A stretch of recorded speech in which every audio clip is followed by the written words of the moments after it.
microphone for the judges to introduce themselves.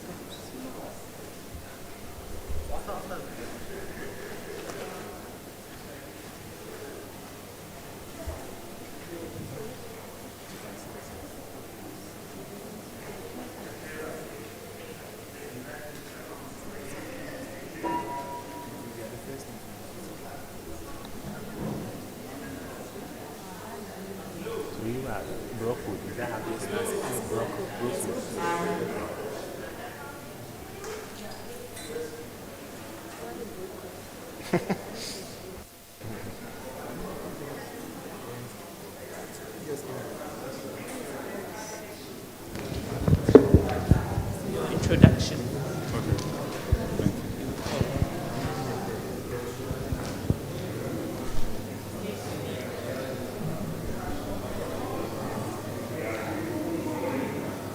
We are about to start.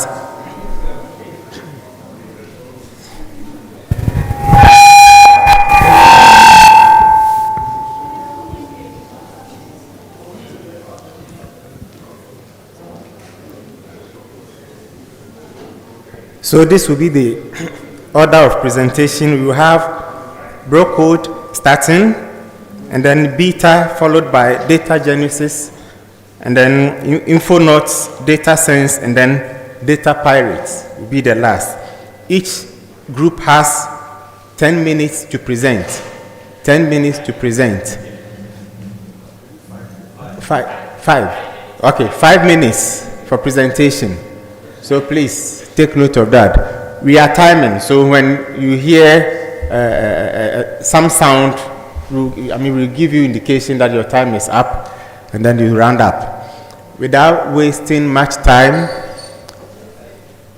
our judges are ready. We will invite them to introduce themselves, and then we start the program. Thank you. Thank you very much.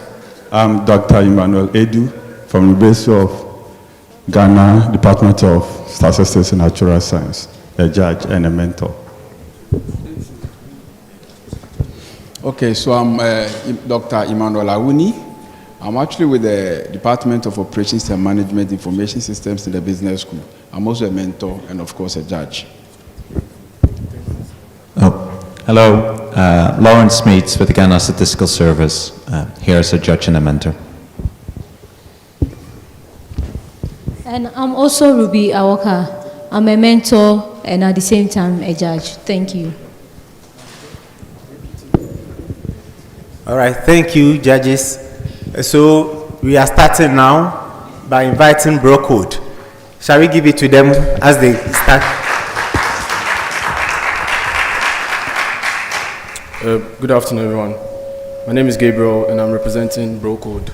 And we are leveraging real-time Statsbank data to enhance water and sanitation policies in Ghana. And this is targeting the United Nations Sustainable Development Goal 6, which is clean water and sanitation. So everyone here either has this in front of you, or you took one before you go here, or in your bag. But this is not the case everywhere. There are a lot of people who don't get access to clean water. So the problem is that, according to the United Nations, there are about 2.2 billion people who lack clean drinking water, and 3.4 billion lack good sanitation. And every day, about 5,000 children die from drinking contaminated water. And here are some of the diseases that people are at a higher risk of getting when they drink contaminated water. And some of these can kill easily. So as a team, we decided to use the Statsbank data to develop a policy document and a dashboard to answer 4 key questions. That's who, where, what, and how. The who is, who are the people who do not have access to clean water? Where are these people located at? What are some of the things that we can do to provide these people with the clean water that they need? And how are we going to do that? So from the data we used was the water and sanitation data on Statsbank. And we did some preliminary analysis and realized that Greater Accra has the highest number of improved water sources. And people in the Northeast had the lowest number of improved water sources. And the improved water sources were on variables such as borehole, bottled water, sachet water, and some key other clean water products. And there was another column for the unimproved water sources per region. And we realized that Northern region had the highest unimproved water sources. Bono had the least out of all of them. And with the water and sanitation data we took 3 main sub-data sets. And the first one was on access to clean water services, where they defecate, and the time it takes them to get to clean water sources. So from the defecation data set, we realized that a lot of people who did not have toilet facilities at home preferred to use the toilet, or they went to the bush and gutters to ease themselves. And these were all breeding diseases, or these are likely to breed diseases, as we all know. And then people who were using the polythene bag and the chamber pot were the least among all of them.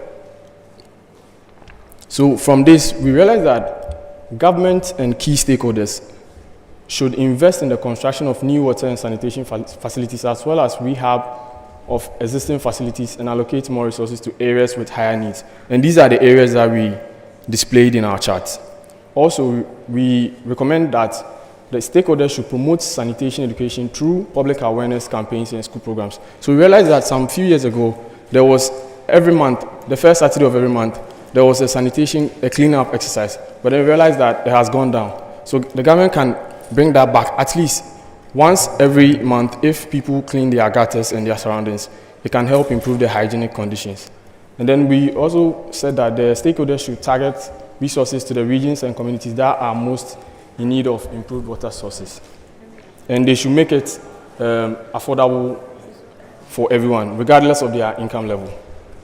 So for our dashboard, this basically is a simple dashboard, and this is how it looks like. So we have the visualization tab, the map representation, and the description of the data that we use. So for the visualization, you can have a feel of all the things that we've mentioned. If you are someone who may not want to read a policy document as a whole, you can just get a quick view of how the things look like. And we are targeting, so our product is for government and policymakers, NGOs, researchers, and every Ghanaian. Because as national service people, we are being posted. And if you have prior information of the water level or the type of water that you are going to face, it will help you prepare before you go. So as a team, our future plans are to develop the dashboard and deploy it so that it becomes accessible to everyone, make it more interactive, and then get more people on board. Thank you very much.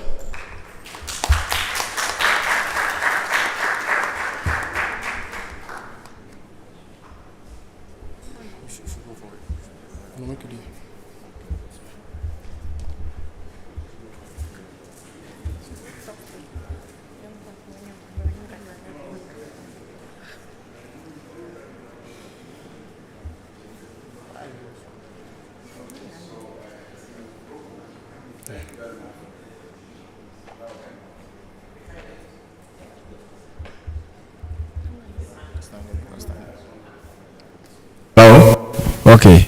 Yes. So I said, Team Brookwood, thank you very much for the presentation. That was a good one. I have a very simple questions. There are two. In your title, you said real-time data. So you're leveraging real-time data. What does it mean? How did you do that? If you say real-time data, what does it mean? So if you look at the future plans, we stated that in the future, we are planning on deploying the dashboard, and then with the dashboard, we will link an API to the Statsbank website and the dashboard. That's but your title is leveraging real-time data. Yes. Okay. So at the moment, this is the data available, but then because of time and constraints that we faced now, that's why we are not able to use the API. But then in our future plans, we intend on developing an API that will link. So you get it real time as it is being updated on the Statsbank. That's fine, but what you did wasn't real time. That's what I'm trying to say. No, that's the data we have at this time, but it's not real time. That's what we have now. Then the next question: if as the recommendation for stakeholders, who are stakeholders? So in the slides, I think I displayed the key stakeholders. So we have the government, and then policymakers, researchers, NGOs, and we as Ghanaians ourselves. We all play a role in our sanitation. Okay, do you have any question? That's fine. Hello. Thank you. At the same time, I want to find out, with everything, the dashboard, what you've created, can I download some of the data, or I will not be able to download unless I just try to look for analysis on your dashboard? So on our dashboard, you can't download the data, but then we've stated clearly that we got the data from Statsbank, and then you can go to Statsbank and then get the data from Statsbank. Okay, and follow up, is there any link that can send me to the Statsbank? Yes, there's a link. Okay, I wanted you to show me where I could from. If they can bring the slide. I mean, no. Yeah, thank you. No more further questions from me. Yeah. Thank you. Thank you, very good.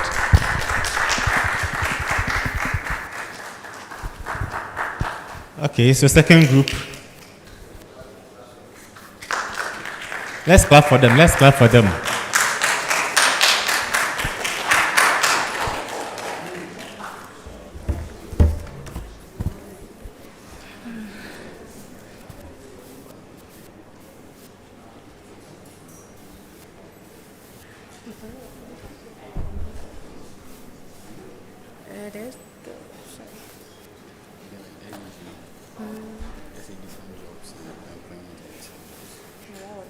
Your time is going. I think they are now loading the slides. Okay, but to begin with, we are Team Beta, and then we are going to give a presentation or give our products on unemployment, youth unemployment in Ghana. Okay, so our topic is youth unemployment in Ghana as an inhibitor of sustainable development growth. So as we can see, unemployment is of national concern, and also for the population, a concern to the population, because as you can see, as the youth become more, there is a need to be able to derive economic dividends or be able to get some economic benefits from these youths who are in the population.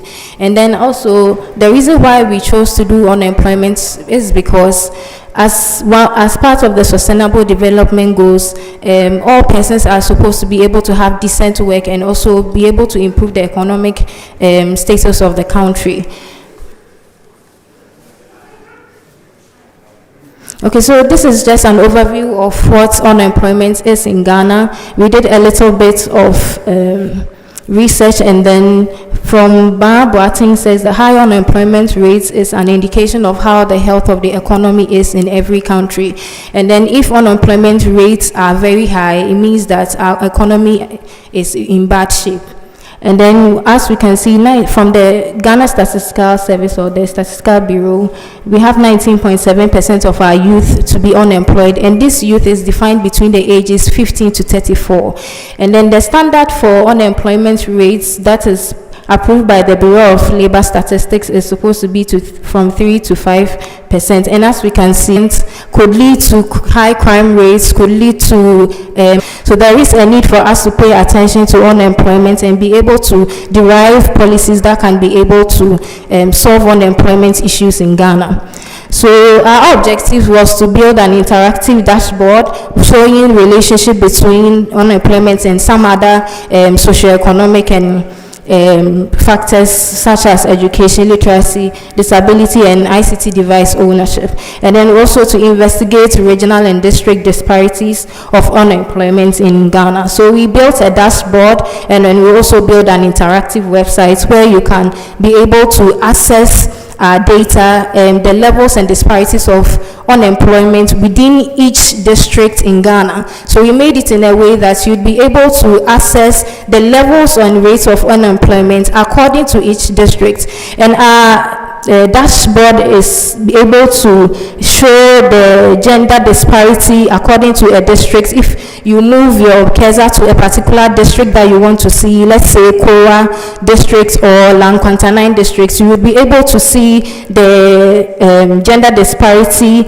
according to unemployment. You'd be able to see how many people are having ICT use and their unemployment rates. You'd be able to see how many people have access to the internet and also their unemployment rates. And then we also have educational status as one of the factors which contribute to high which is associated to unemployment in Ghana. So from the bar graphs that is there, it is divided into people who have no education, basic education, post-secondary education, and tertiary education. So our dashboard is interactive in a way that when you click on any district or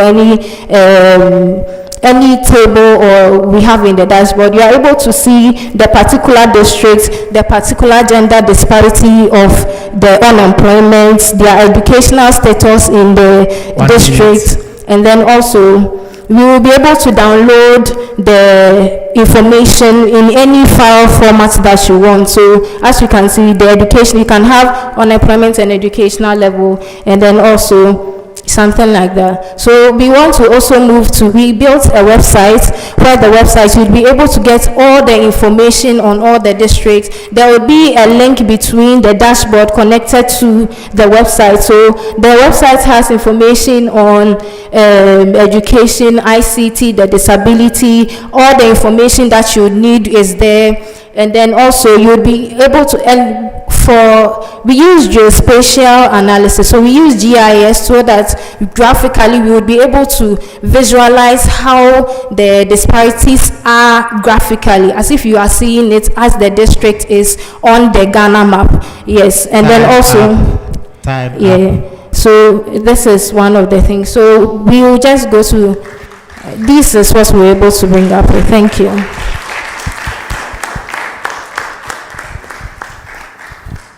Thank you. Well done. A quick question. If you go back to the dashboard, I'm not sure if that's possible.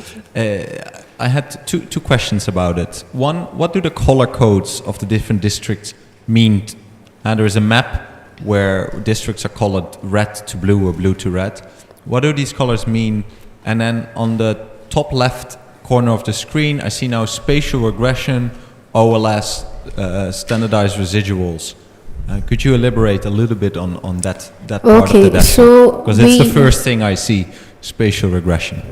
Okay, so as we know, we use regression to be able to assess the relationship between some of the independent factors or factors that could influence a particular outcome. And in this case, our outcome is unemployment. So factors such as education, ICT devices, how does it influence somebody's unemployability? So according to the color code there, it just shows if you are going up the scale from the lighter colors to the deeper colors, it just shows the district which has high unemployment rate in those districts. So you'd be able to determine that if it is red and then you go to this particular district, you're able to have the information that indeed this district has a high unemployment, how many females and males have, how many males are unemployed, how many females are unemployed in this district. So in case there is any policy recommendation, we know that this is the districts we are supposed to target. The educational levels are like this, so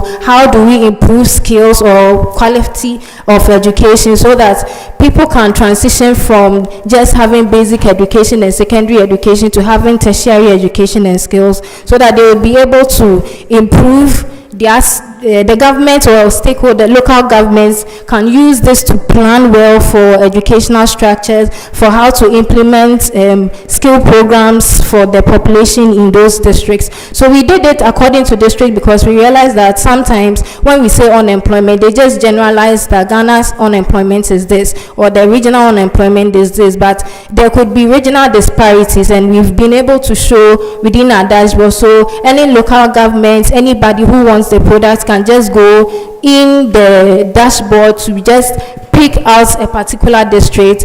If investors are the ones who need this product, they are able to just know that this is the population in the district who are unemployed. How do we reduce this number? How do we also position our investment to be able to help the district and also help the region at large? Yes.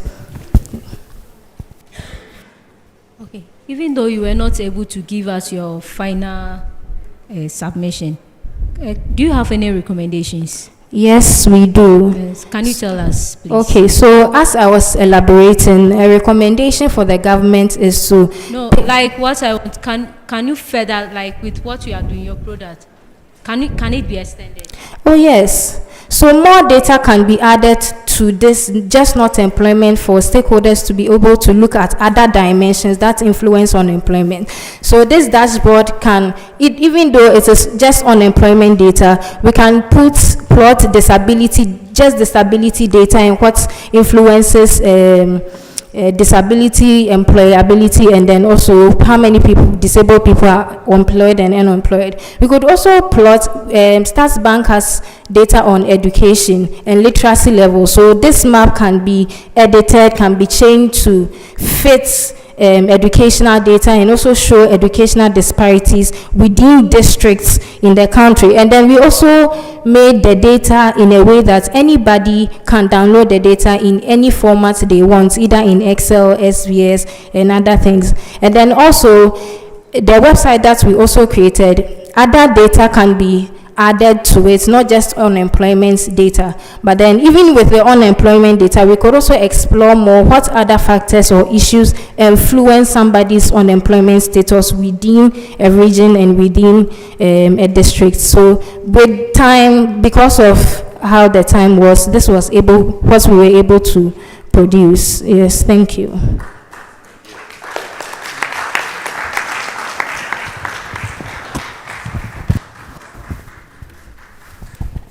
Thank you very much, Team Beta.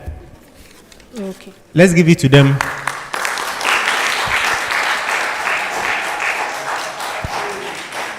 The next team is Data Genesis.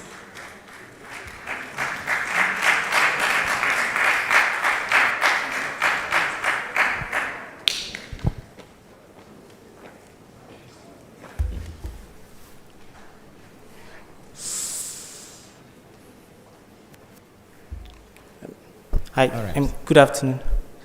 We are from Data Genesis, and we are here to present our product. And we are introducing our revolutionary dashboard for Ghanaian technology distribution. So for this hackathon, we were tasked to create a product.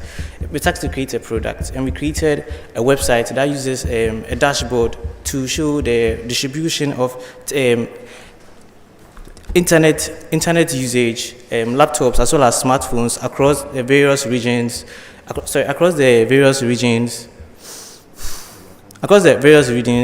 sex, and then many other variables. Right. So the problem it solves the fragmented analysis. I think until today there hasn't really been. I think it will be launched. There hasn't really been a centralized repository where people can go to query and then analyze data on. But then I think it will be launched today. So we use the Statsbank, the product that will be launched today, to build a dashboard that solves the problem of fragmented analysis, as well as insufficient dashboarding and then outdated information. Right. So next up. Right. So before how it works. Right. So our product is very, very, very simple. It has a lot of data sets on ICT. So we have, I think right now we currently have three data sets on the smartphones used, the internet usage, as well as the population that owns laptops. Right. So you select the data set you want to analyze, and then from there you select what kind of analysis you want to do, and then what type of information you want to analyze on. Now we use simple graphs such as the bar plot and then the pie chart, so that the average person can understand.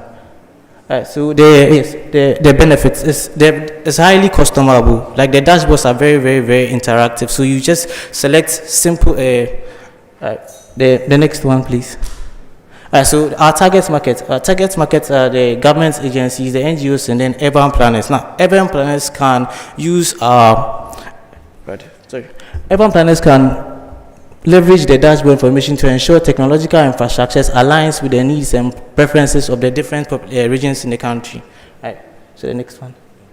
So our future plans. Currently, we weren't able to integrate our dashboard with the API, but then we hope that in the future we'll be able to integrate our dashboards with the API so that we'll have more real-time data. So unfortunately, we haven't hosted the website, but we'll share the link as soon as we host it. Thank you very much for your time.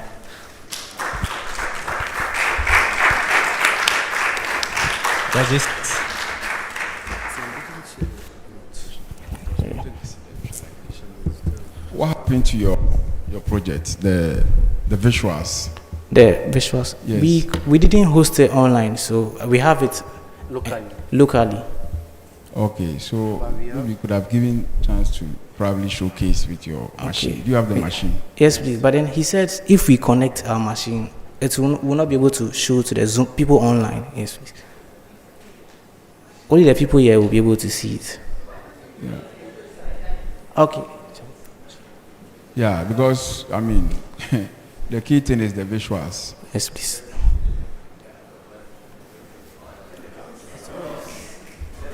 It's already open. Yes.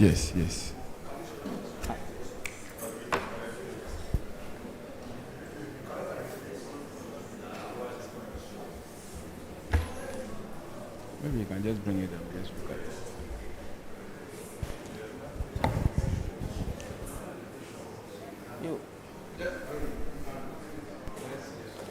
So select things. Select things. Go down. Show them.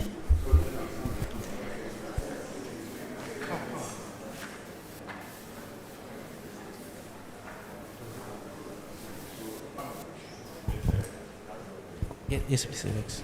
Alright. So as you can see, it's highly quite simple and very interactive. So.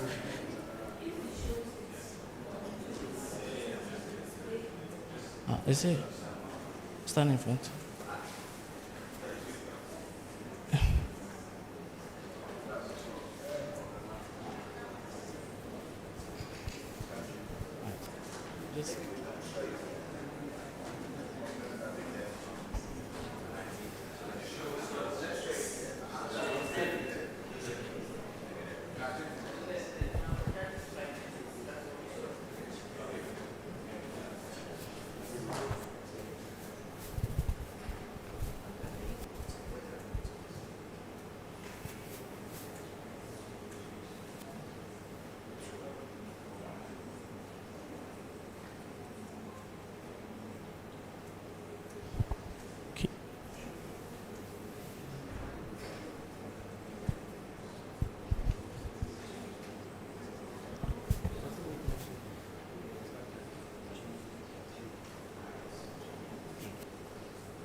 Alright, so check this.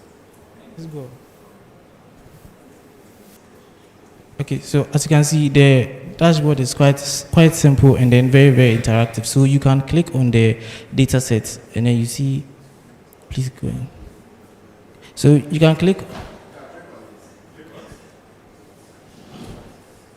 So you can click on it and then you see the current data sets that we have. We have the distribution of laptops, mobile phones, and then the internet usage. So you select the kind of data set you want and then it gives you analysis. Can you click on phone? It gives you the kind of analysis. So on mobile phone, it shows you the distribution across Ghana, like those who use smartphones, those who don't use those who use both smartphones and non-smartphones, those who don't use smartphones, and those who use only smartphones. Then as you click on the region, it shows you the distribution. Like this is Kwafo, sorry, Ahafo. Then as you click more, it shows you, it compares across regions. So Ahafo, Bono East, Greater Accra. Like as you click, it continues. Now kindly go down. So then, yes, now scroll. I want to talk about this. All right, no before that. Okay, so yeah, we also implemented Sankey system, which takes, like, we take one particular variable. Let's say we want to talk about those who use both, let's say both smartphones and non-smartphones. Then we compare across the gender as well as the educational level. Then we also implemented a highly, like, this all change depending on what you select, the region as well as the particular variable you're interested in. Then this over here is we use the Sankey graph. That is very, very interactive. You click and then it shrinks. It can shrink to show you data in larger proportions, and also expand again to, like, show you data, like, reduce. Yeah, thank you very much. Kindly click. Now there's some. So click. So we click, and then it has showing out the data in bigger proportions. Then when we click again, it shrinks and then shows us the data. Like, it considers multiple variables as well as shrink to consider simple variables. Thank you. All right. So then come down the last one. Yes, the last one just shows the percentages of the distribution. Like, if we select a particular variable in the data set, it shows you the distribution, like total for male and female. The males and females who have never, like, across their education levels and then things. What we hope to do is to integrate this with the API, and then so that we will have everyone to more real-time data. As you can see, it's very, very simple and then easy to use. Just select what you need and then that's it. Thank you.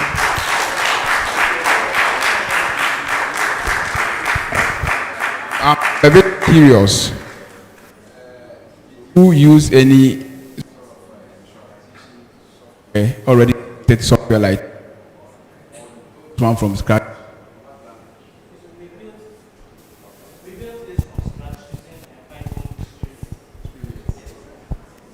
So we just read the data from Statsbank and then use Streamlit to build everything from scratch, like write every single line.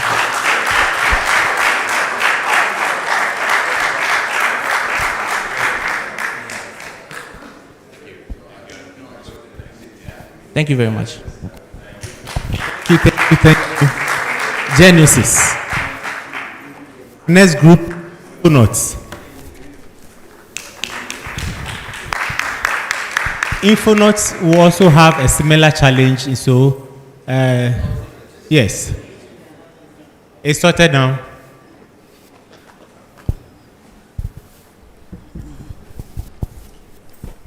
All right. Good afternoon to everyone. We are Team Infonotes. In this hackathon, we try to make informed policies and informed decisions based on data that we had from Statsbank and the Ghana Statistical Service. Right. Now, our main topic is a strategic insight for higher education. We are trying to align university programs with industry relevance and enrollment dynamics.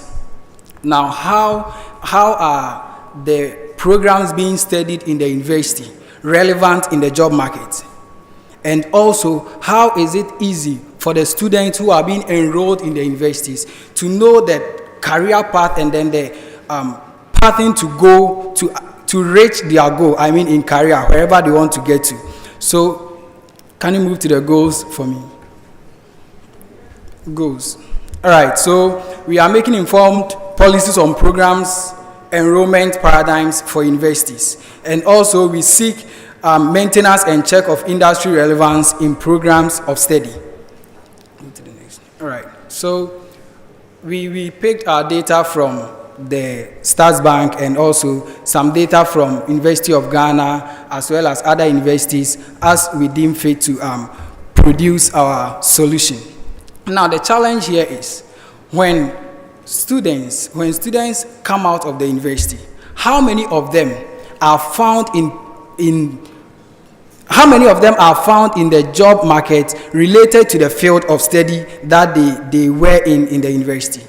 How many of them pursue occupations in their field of study? That was one challenging issue that we feel like as a nation developing, we should look critically into it, because it is one informed key that causes unemployment. If I'm graduating from the university and the program I study does not align well with my career path, where then will I end? As universities too, as the there is growth in the industry, in the job market, if we are providing programs, courses to students, we need to make sure that it stays relevant with the job market. The skills that we are giving them, the skills they are acquiring in the school, stays relevant in the job market.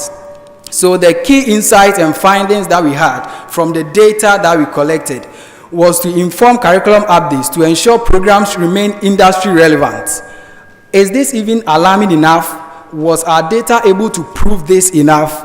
We also want to determine if graduates are entering occupations relevant to their field of study, and as well as develop strategies for accommodating expected enrollment shifts. Now, we are looking at how students are going into the fields in the university. From the previous years, how was the paradigm? How many students were enrolled in actuarial science, in computer science? In the recent years where technology is advancing, how many of them want to come into a different course? Now, if we do not look into this, it becomes a malformed on the side of the university to improve in the infrastructure of a particular sector where they see that there is more enrollment coming in. Okay, so it is for geographic relevance, our project aims to align Ghana's education system with emerging job sectors, fostering economic growth and human capital development. The stakeholders are the educational institutions as well as students. Now, one of our challenges was getting some key parameters that will make us give accurate and informed decisions on our topic from the side of the university. As of that, from Statsbank, we were able to get that. And thanks to Statsbank for giving us this data. Now, we are showing this data from Power BI. After taking the data from Statsbank, we trained it in the R Studio, and we were able to come up with these statistics. Can you please show the next one? Here, we are giving statistics of about the population. This is just the demographics. How are we able to visualize the data from a glance? The data itself will never make sense until it is being visualized. Now to the previous one. Here, the graph you are seeing at the corner there, which is industry by job role, is where we are giving the percentages of each industry and then the roles available in them. So you are able to... Time up. Let's clap for them. Judges.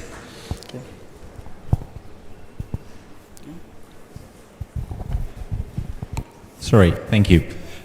So, just to get back to the beginning, if you, in one sentence, would have to address policymakers and ask them, or tell them, what is the goal of this project, what would that be? In one sentence, what is the message you want to give to policymakers? So we want to make sure that the programs which are being studied are always up to date with the industry, as the industry demands.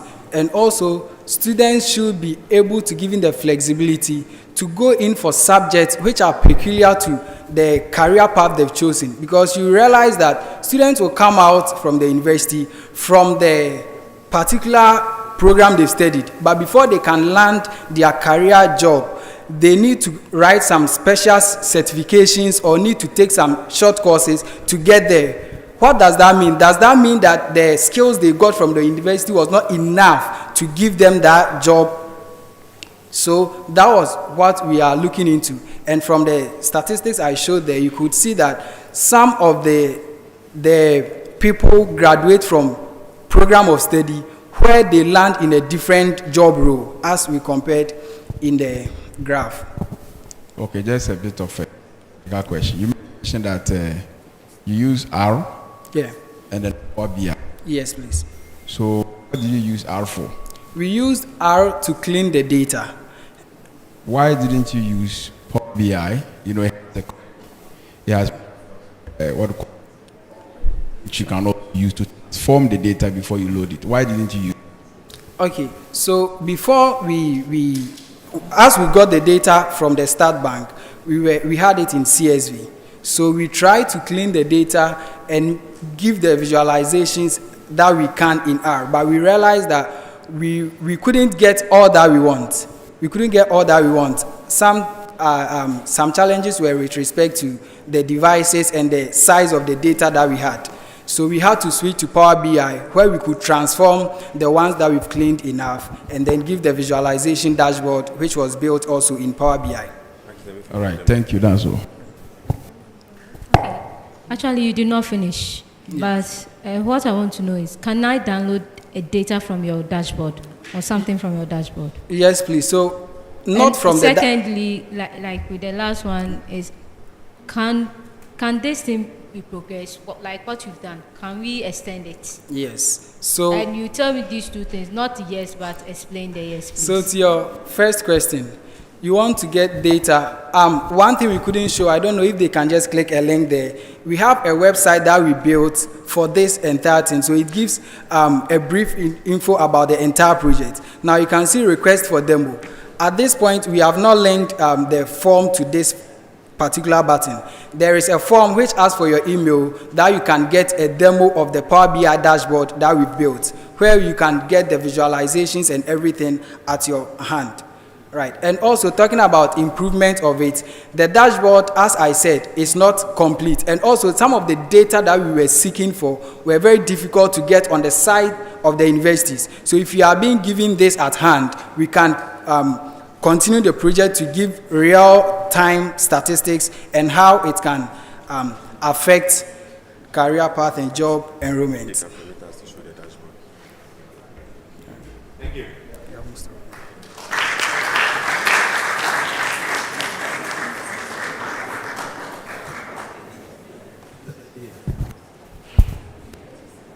Thank you, Infonauts. Next is data science. Data science. Oh, let's give them some morale.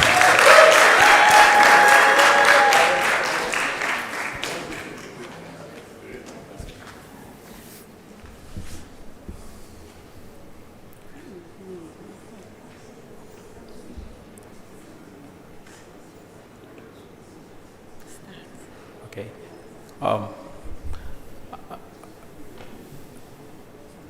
Okay. How much is any one of us here willing to pay to save a life? In other words, how or what worth will you place on a single life? We are Team Data Sense, and then we are here to present to you today on our Save a Life campaign using data from Statsbank and then UNEP. This is our team members.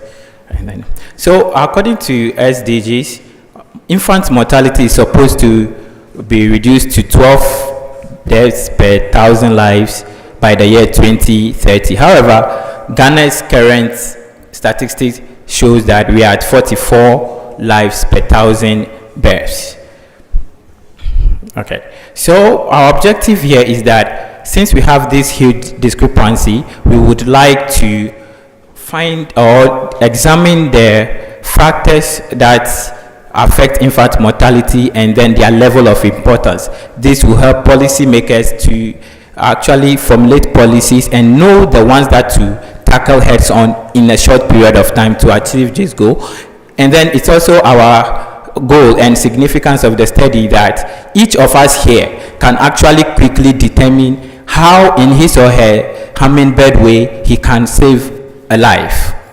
So we use data, as we said, from Statsbank, and we identified 10 variables from Statsbank and then one variable which is the number of health facilities from UNEP. We employed neural network in SPSS to analyze the level of importance to mortality or infant mortality. Our analysis shows that wastewater disposal has the highest, in fact 100% level of importance, which means that per the data that we have, wastewater disposal can single-handedly almost predict mortality. We found rural-urban classification and another variable to be the list. Okay, this brings us to an interesting finding.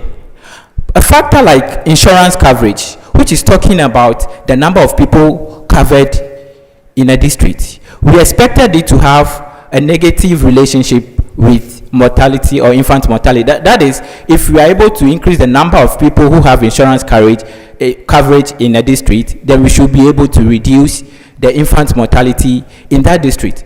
However, per the data in our analysis, it shows that when we increase insurance coverage, we would rather be increased infant mortality. This is very surprising to all of us. And all our data, except improved water source, have this same trend. This made us to come up with the fact that policymakers should concentrate on providing improved water sources, and then also one more important thing is that we should check the health or service delivery, quality of service delivery for people with insurance coverage, so that when someone goes to the hospital with an insurance cover, he or she is not attended to properly. And also to GSS, we are saying that there are a couple of data that we wish we could have found handy on the data, as most of their data was very reliable. So we had some recommendation for GSS as well. However, we are not bearers of bad news alone. We moved a step further to run a regression analysis using the one that has a negative relationship with mortality, infant mortality, to come up with a calculator that can help in a way predict how many lives you can save. So, Mr. Lauren, if you don't mind, can you give us an amount in Ghana cedis that you'll be willing to contribute to save a life?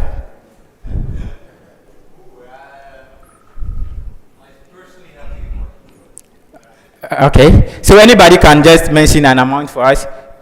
5,000 Ghana cedis. So if you can just scroll to the calculator down there and input 5,000 cedis for us, we'll see how many lives he can be able to save. So just input 5,000. Yes, so you can save 3 lives. Anybody with a different figure? Yes? Excuse me? 13 cedis, 50 pesos. Can you make it a round number for me? Maybe 14 cedis? Okay. Unfortunately, we can't save a life. Because this one is talking about data on improved water sources. How much you are going to contribute has to be able to construct at least a well for a community. Thank you. Thank you, thank you, thank you. Thank you. Yes.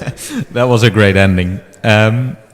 Just a quick question. Like, can you link the two things you presented here? You did a correlation matrix, it seemed, between infant mortality and some indicators on the Statsbank, and then you coupled a CD amount to this. How does this computation happen? I didn't get the concluding part of it. How does this computation happen? Like, Yes.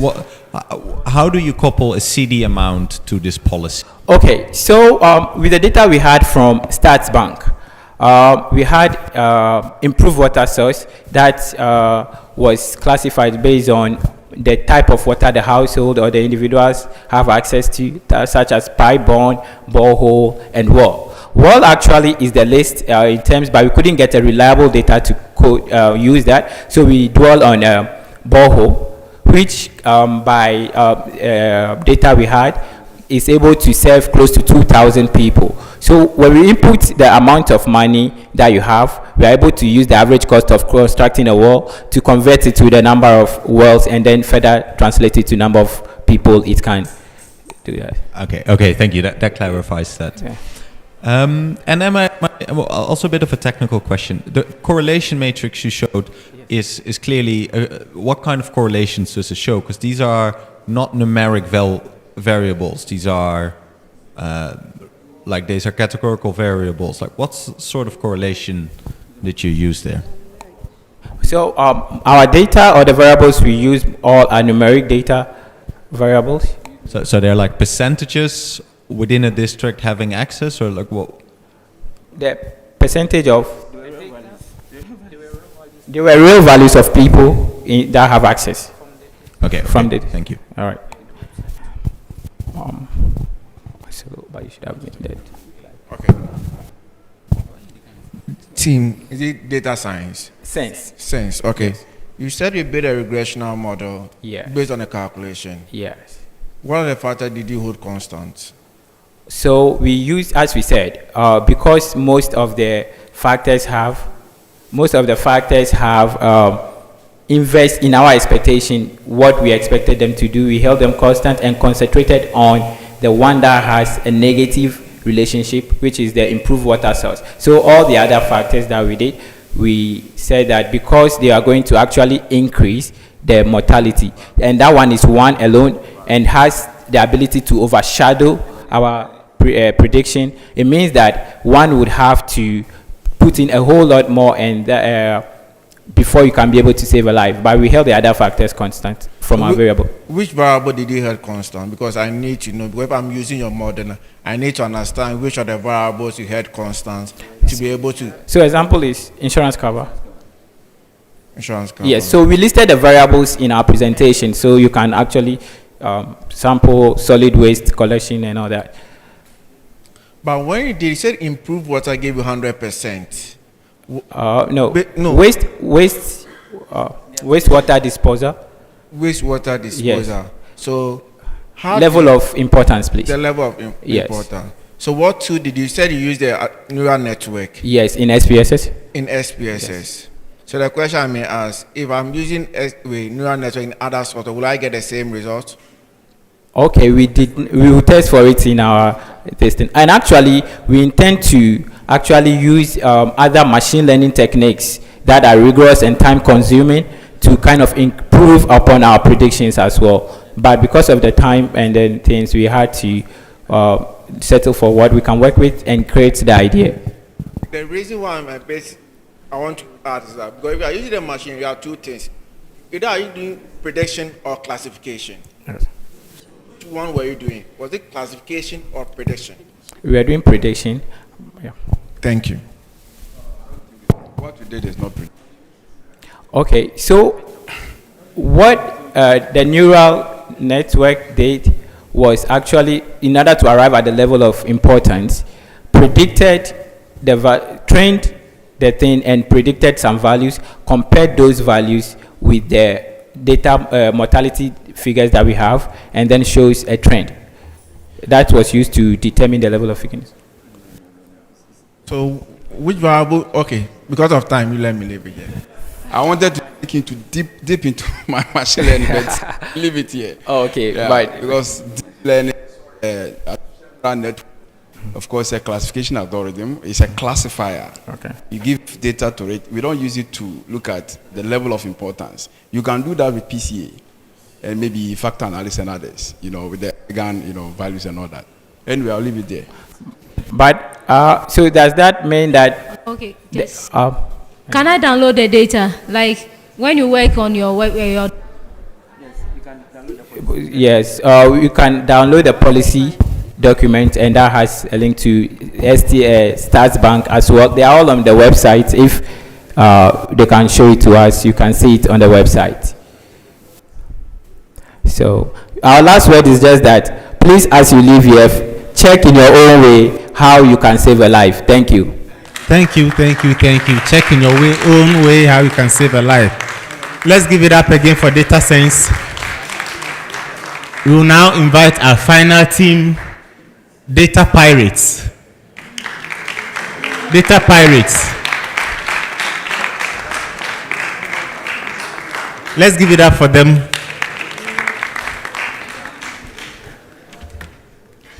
Good afternoon, ladies and gentlemen. So I'm Owusu Wilson, and this is my partner, Constant. And we are Data Pirates.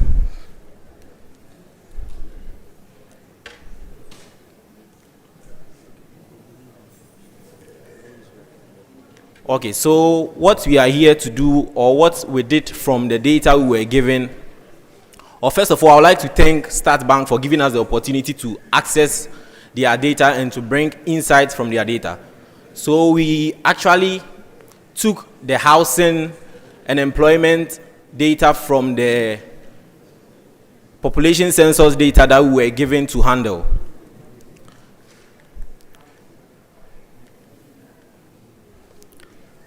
So we will do an introduction. We will talk about our target audience and the problem we solved and the product we used to solve the problem. Then a recommendation. So our data source is the Statsbank, and we would like to just talk about why we love and we were excited to use the data we were given, because we as data pirates see and believe that in this era or in this 21st century, we understand that data is an expensive commodity for us, and we would like to utilize it well. So in our studies, our target audience were policymakers, researchers, investors, and other stakeholders, especially government personnel. So the problem we solved was targeted to the SDG Goal 8 and Goal 11. So the Goal 8 talks about economic activities, and the Goal 11 is about improvement in cities and in infrastructural development, which includes the housing, which we decided to talk about or to analyze in our problem. So the product we brought out was a visualization dashboard. So our dashboard has 4 main data that can be visualized from there. So this is our dashboard giving a summary of the rural population with its ratio or percentage by it for both rural and urban population, because we decided to talk about population and the distribution of the population across the various types of housing that is available in Ghana. We decided to have a basic representation of urban and rural distribution in Ghana. So this is the next part of our dashboard, which is showing an interactive way of assessing the spatial distribution or the distribution according to households based on the various regions, various 16 regions we have in Ghana. So when you select Greater Accra region or Western region or whatever region, the graph on the right hand side will change and show you the distribution based on the types of housing that is in Ghana. So in housing, to give an example, we have tabo houses, we have 2-bedroom houses, we have semi-detached houses, and so on and so forth. So what are we trying to drive at with this kind of data or with this kind of analysis? So we utilized employment data, housing data, and some populations data. So what we were driving at, or our recommendations. So from our dashboard or with our dashboard, it is possible that investors can target areas which have less people living there. And with that, they can also see the kind of housings that are not being used in Ghana and invest into those areas, or areas that are less dense and invest into housing into those areas. Also, it's possible to use this kind of dashboard to see the areas that we can also use our dashboard to see for each region the kind of employment activities or the economic activities that goes on there. So with this, policymakers can also improve the industrial development in those areas or target various or specific industries to those areas to help improve development across the entire nation, and not only at some particular places that we see those activities going on most often. Up. Yes, please. So thank you very much for your audience. Over to you, our judges. What I want to know is, can I download the data after, like in your dashboard, can I download the data after the analysis? Currently, our dashboard produces images, so it's possible to download the images which you generate with our dashboard. Okay. What kind of images? It visualizations and graphs, mostly graphs. We have bar graphs inside. We have histograms Basically, currently those are the ones we have, and maps. We have maps into also in there. But based on your presentation, I don't know. Did you consider something like the living standard of those communities? Or Living standard. to be able to inform policyholders about the populations dynamics within or the housing? No, please. We just decided to consider the dynamics in the housing types that we have in Ghana. And with that, we will segregate them. So given rural and urban areas in Ghana, we want to see which of them have more of a particular type of housing in Ghana, so that these investors can invest into those areas. A technical question. Yes, please. Bank of data.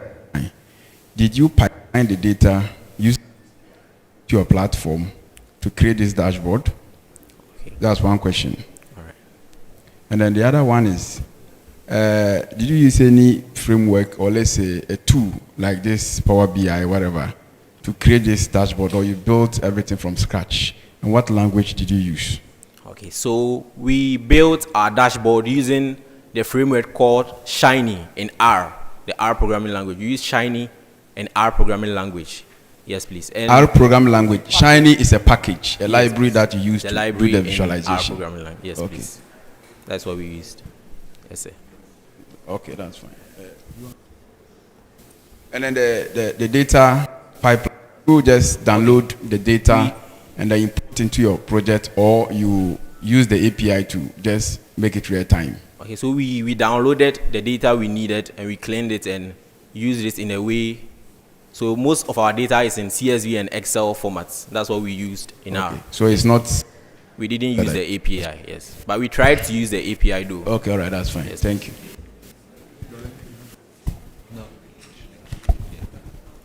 Thank you. I think we're okay. I think the judges will meet now and then. Thank you, Ab. Thank you, thank you. I think we can give it up for all the teams.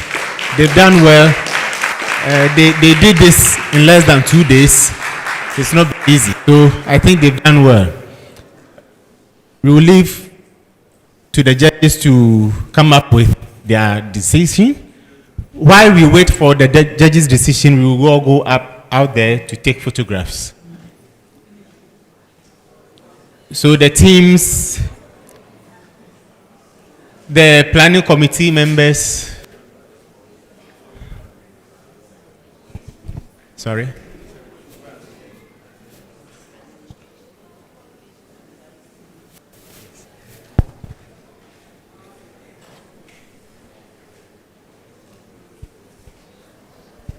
So we are coming back, so let's hurry.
My OMC, where is she? The program. OMC. If she can handle it, then I will leave it for her to do those ones. No, for her to take over the entire program. Okay, Dr. Daki, I have received.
Can we please rise as we receive the Vice Chancellor?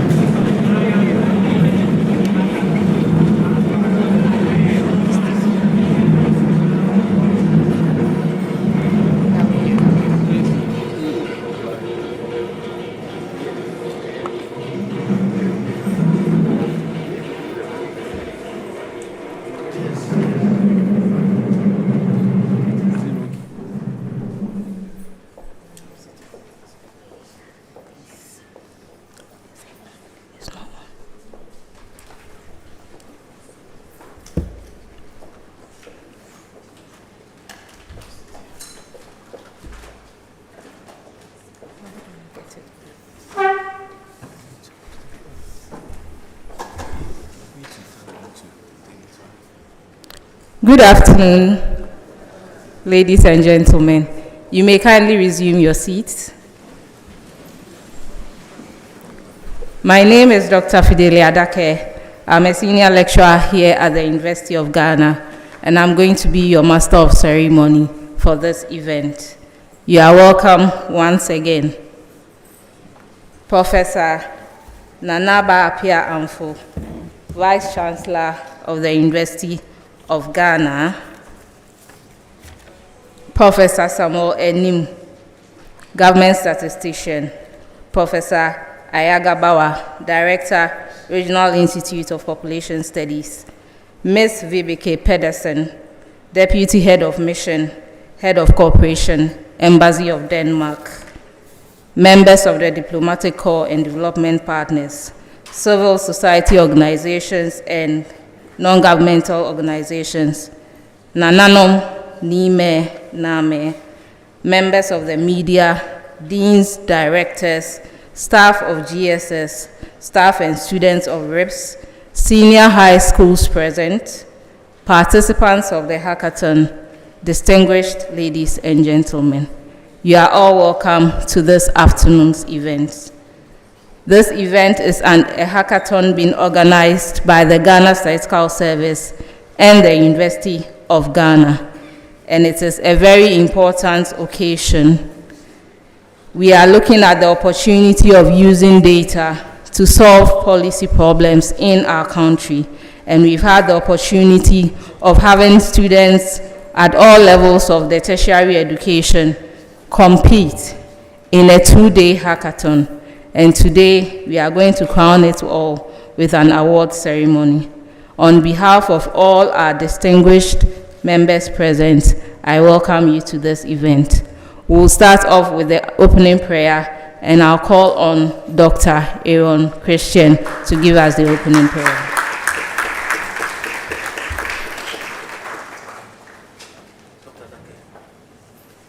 Thank you. May I humbly ask you to be on your feet as we share a word of prayer.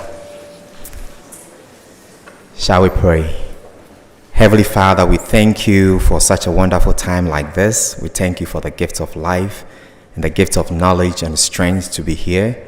We pray and thank you for such an opportunity of learning and to be blessed with a platform for development. We thank you for everything that we are going to do here. Share the affairs that at the end of it all, it shall be a major milestone in our development. This we pray in Jesus' name with thanksgiving. Amen. Thank you for the prayer. May I kindly invite upstate to join our distinguished guests, the Pro VC, Research, Innovations and Development. If you are here, may I kindly ask that you join our guest upstage, please. Thank you. So, Professor Felix Ankuma, thank you. You are welcome. Let's put our hands together for him once again as he comes up. I'll call now on Professor Ayaga Bawa, Director, Regional Institute for Population Studies at the University of Ghana, to introduce to us our chairperson for this occasion. Let's kindly put our hands together for him as he comes.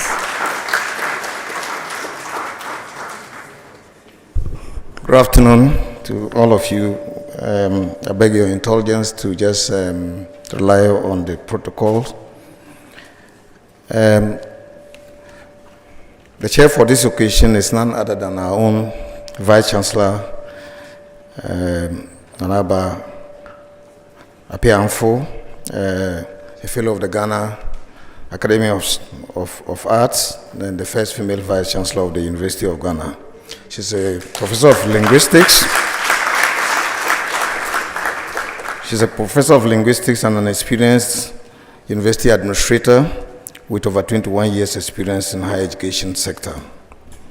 Professor Amfo previously served as Pro-Vice Chancellor with responsibility for academic and student affairs, Dean School of Languages, and the head of department of the Department of Languages of the same university, University of Ghana. Her master's and PhD degrees, both in linguistics, are from the Norwegian University of Science and Technology, and her bachelor's in French and linguistics from the University of Ghana.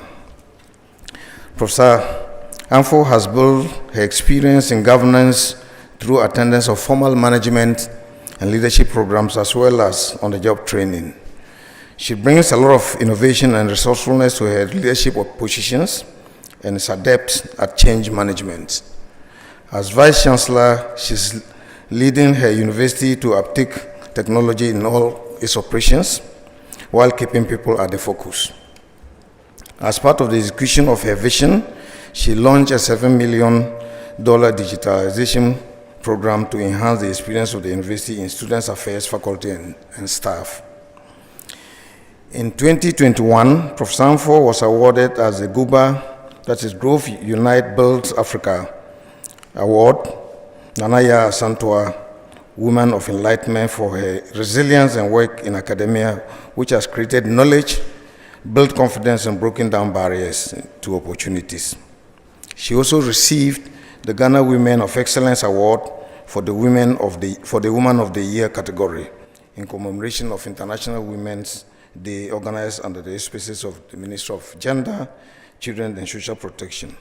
She's married to Frank, and together they have 3 wonderful children. So, Professor Amfo, your audience.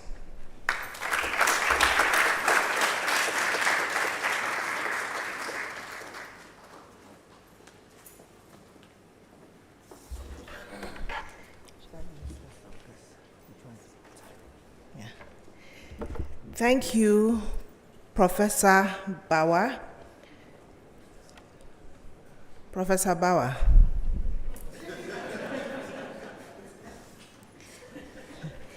Today is Tuesday, right? Expect a query by Thursday. Before he came up here, I warned him not to talk too much.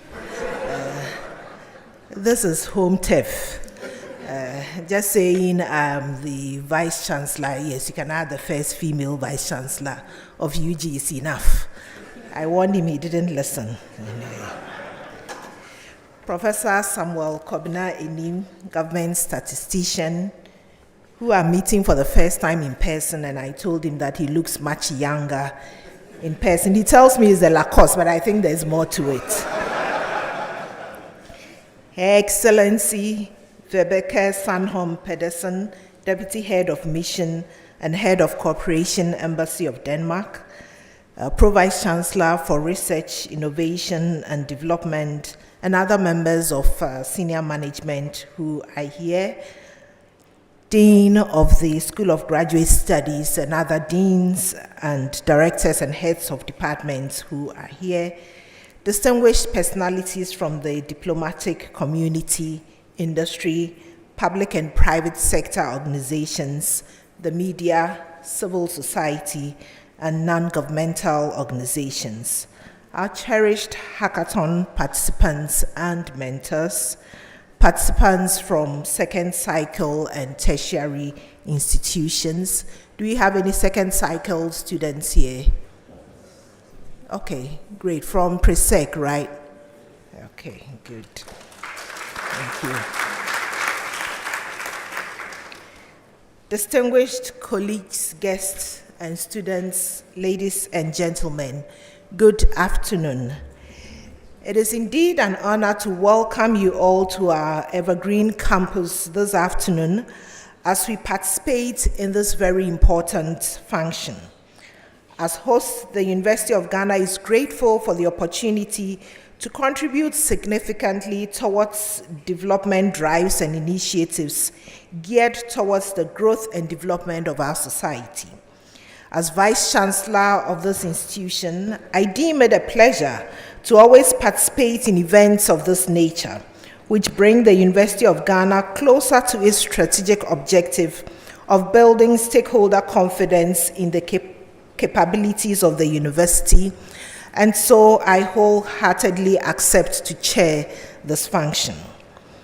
As a premier university in Ghana, we are privileged and proud to be the first tertiary institution to launch the online database for accessing disaggregated census statistics known as the Ghana Statistical Service, Statsbank, as well as the Statsbank Hackathon, which provides opportunities for students to raise awareness about the GSS Statsbank while creating avenues and opportunities for collaboration, mentorship, and team building.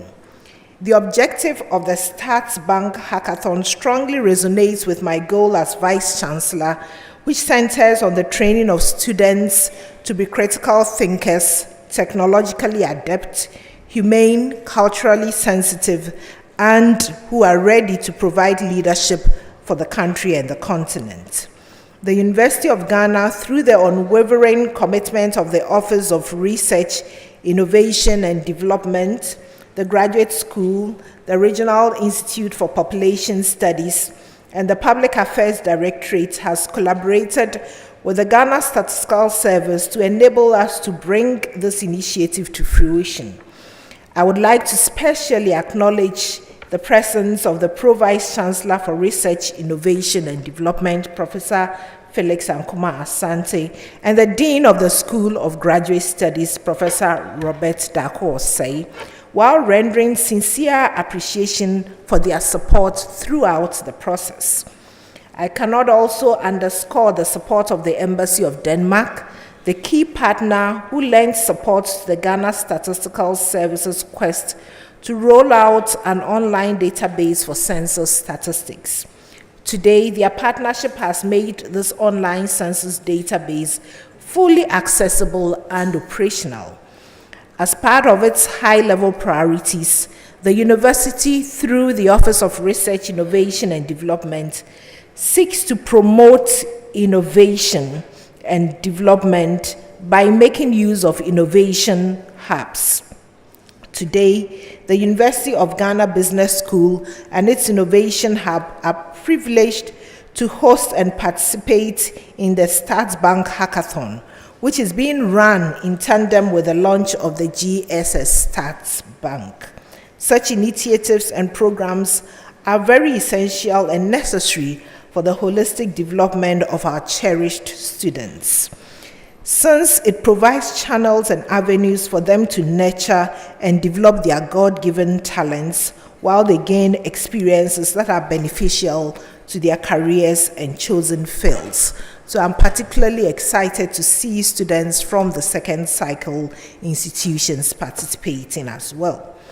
I warmly welcome you all once again to the launch of the GSS Statsbank and the Statsbank Hackathon ceremony.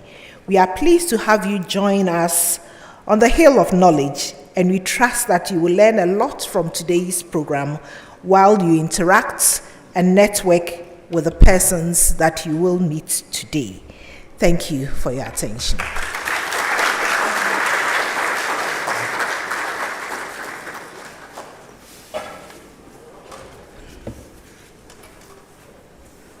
Thank you, Professor Nanaba, for accepting to chair this occasion.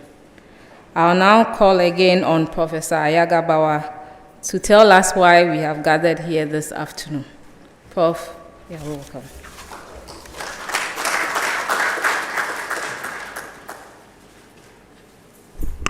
Thank you very much. I don't want to get a second query, threat of a second query, so let me recognize the presence of my provost, who is in the audience, and of course, other senior members of the university, the development partners, our colleagues from GSS, and all of you present. So distinguished ladies and gentlemen, thank you again for being here with us this afternoon. We are very pleased to welcome all of you to the University of Ghana for the first of 5 high-level academia-based launches of the Ghana Statistical Service, Statsbank, to be held across the country. The event is being organized in collaboration with the Ghana Statistical Service and Statistics Denmark. University of Ghana faculty from the Regional Institute for Population Studies have been closely involved in the implementation of the 2021 Population and Housing Census from the time of the pre-enumeration all until the dissemination stage. We are thus pleased to partner with the Ghana Statistical Service to promote the uptake of the census data for research and policy. The main objective of this launch is to raise awareness in the university community of the availability of the census data in the Statsbank, an online database for assessing disaggregated statistics. The subsequent speakers will provide more information on the Statsbank and its capabilities, so I won't talk so much about the Statsbank. As part of the efforts to raise awareness of the Statsbank, a hackathon for the university students was organized on campus yesterday and today that requires teams to develop an innovative statistical product based primarily on the data from the Statsbank. And so the winners will be announced during this afternoon's program. The second objective of this program is to foster strong collaboration between the Ghana Statistical Service, academic institutions, and key strategic institutions in industry, the public sector, civil society, and development partners. For this reason, there will be an exhibition and a cocktail after the program has ended to encourage networking and nurturing of future collaborations. In the next hour or so, you will hear more about the Statsbank and its features, complementary data products that have been developed by the Ghana Statistical Service, and a whole lot of other products that the service will be displaying. We hope that you will find the information from the Statsbank and related data sets useful in your work going forward. Given the diverse groups of data users represented here, we hope the program can achieve its objectives of promoting the use of the Statsbank within the academic community and beyond. So you are all welcome, and we hope that in the next 1 hour, you will hear more about the Statsbank. So thank you very much for your participation. Thank you, Prof. We now know why we are here, but we still need to get some more insight why you shouldn't spend your time anywhere else today but here. We would invite next Ms. Vibeke Pedersen, the Deputy Head of Mission, Head of Cooperation, Embassy of Ghana, to give us a statement from our key partners. Let's welcome her as she comes. Thank you very much. Please allow me to stand on existing protocol. Good afternoon. It is a privilege to be invited to this academic launch of the Statsbank and the Hackathon. The Danish Embassy and Statistics Denmark are proud to be part of this launch. This new statistical product is an outcome of the cooperation between Ghana Statistical Services and Statistics Denmark. Statistical data only has value if it is accessible and if it's used. One of the ways in which we can promote the usage of statistical data is to ensure that everyone easily has access to it. Access to statistical data can strengthen our democracies. It can guide decision makers and the general public, as it allows decisions to be made on an informed basis. Access to statistical data also ensures transparency and accountability, which is also of great importance in our democracies. With the Statsbank, statistical data is available to everyone: politicians, policymakers, researchers, students, NGOs, private companies, the media, and the public in general. The Embassy of Denmark and Statistic Denmark are proud to have collaborated with GSS in this effort. I can proudly say that some institutions in Denmark, which are cooperating with Ghana, have already started using the Statsbank to easily access statistical data in Ghana. Before the establishment of the Statsbank, it was very difficult to access this valuable information. In early August 2003, the Committee on Poverty Reduction Strategy of the Parliament in Ghana were introduced to the Statsbank by a team from GSS, and we have learned that these decision makers are very impressed and have expressed that they see this tool as being very relevant for evidence-based decision making. That's quite an accomplishment. My friends at Statistic Denmark tells me that one of the most exciting things about creating a statistical product is that it's a bit like when the kids have grown up and they're leaving home. You've prepared them for so long and you're very anxious to see how they will do in the real world. But you would also like them to stay home a little bit longer so you can prepare them even better for life away from home. However, one day the kids will have to go into the world and do exceptional things, but not necessarily the things their parents expected them to do.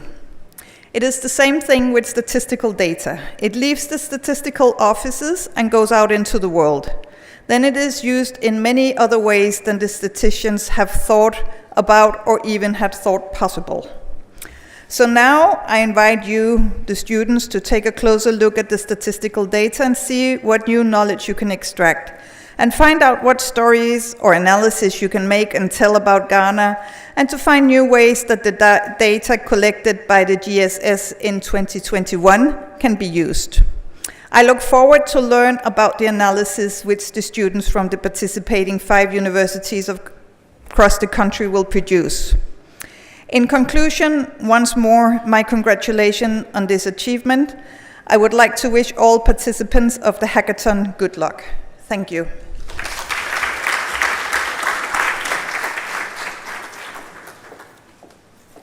Thank you, Ms. Pedersen. I would like to kindly ask for your indulgence to acknowledge a few more dignitaries who are with us. Professor Dan Ofori is the Provost of the College of Humanities. He is in the audience. Let's put our hands together for him. We also have in our midst Dr. Philomena Nyakun, former government statistician. Let's kindly acknowledge him. Thank you all for joining us today.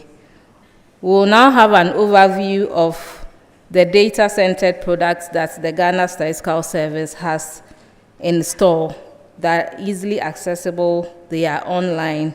And I'll now invite Professor Samuel Kobna Enim, government statistician, to give us an overview. Let's welcome him as he comes.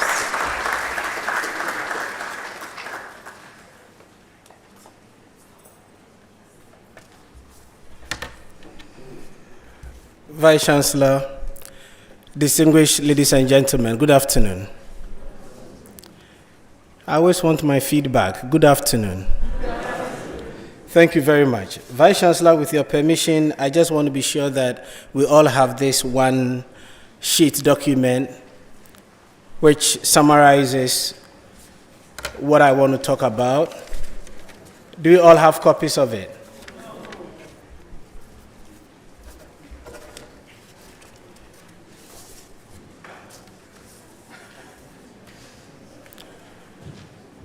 Vice Chancellor, while we get it distributed, let me start with a preamble. And the preamble is the wave of change that is currently happening at the Ghana Statistical Service.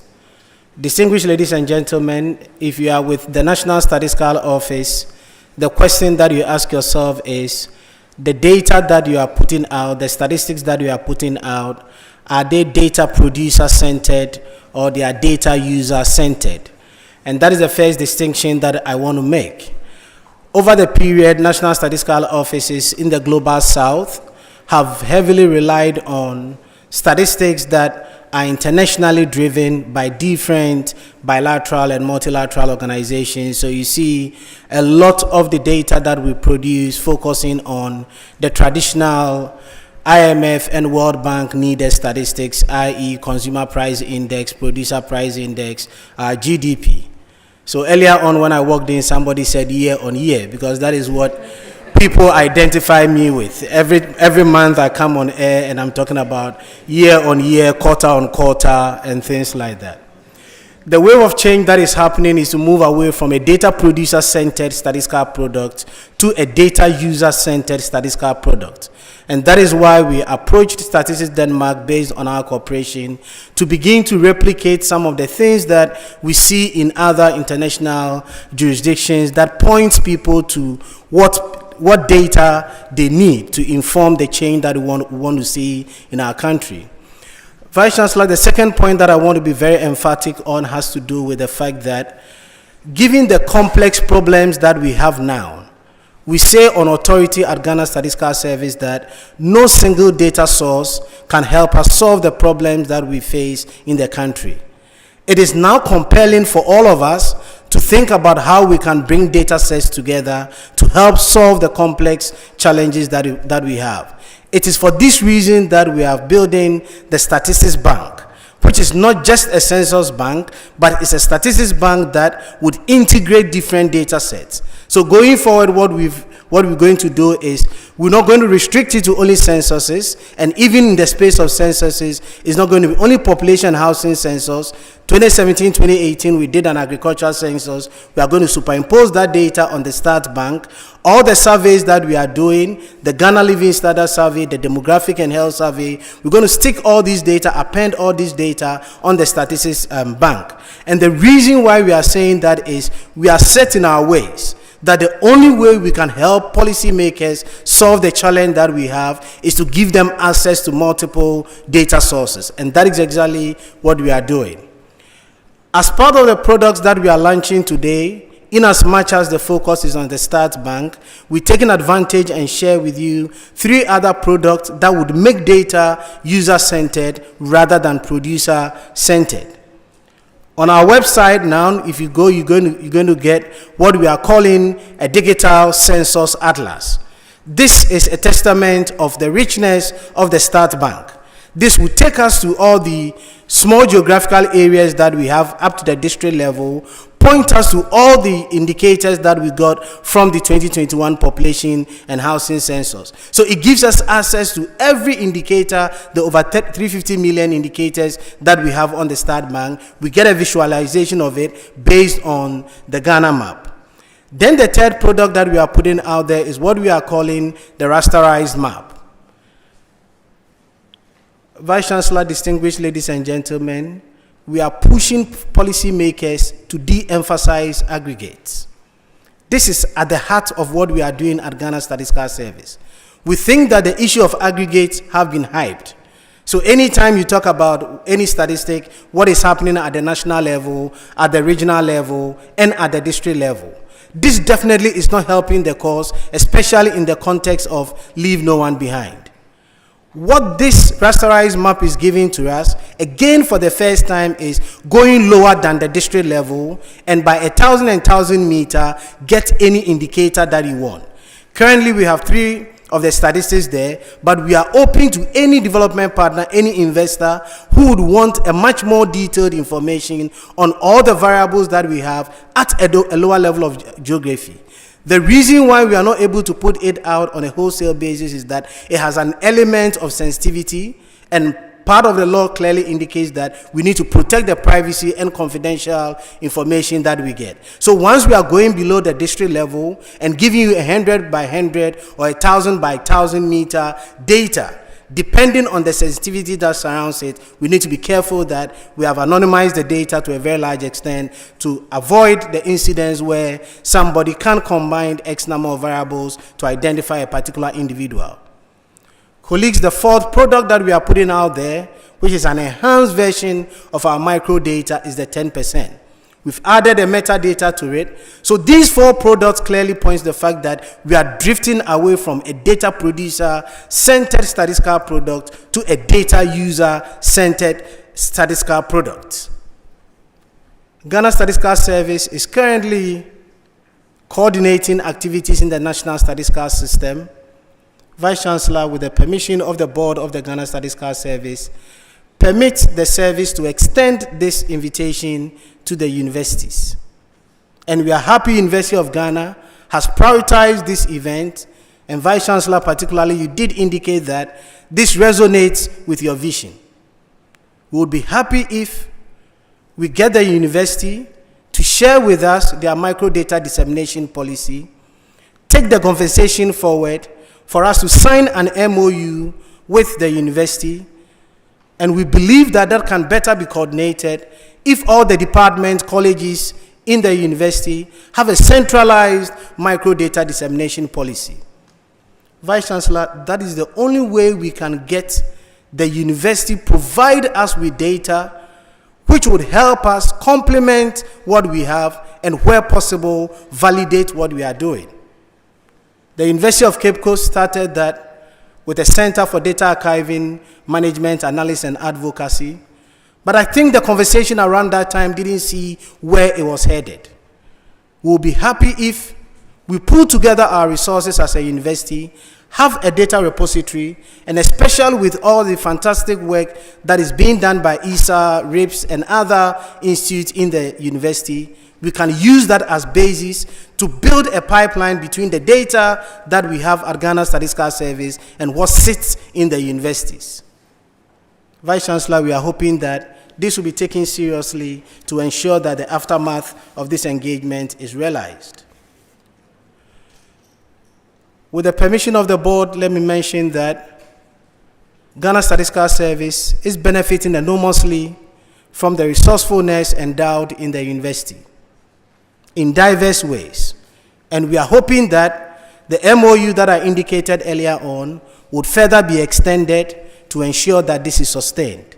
Indeed, it is imperative for me to indicate that the board has even considered approaching the Vice Chancellor's Ghana to ensure that Ghana Statistical Service becomes a quasi-academic institution rather than any other public sector institution.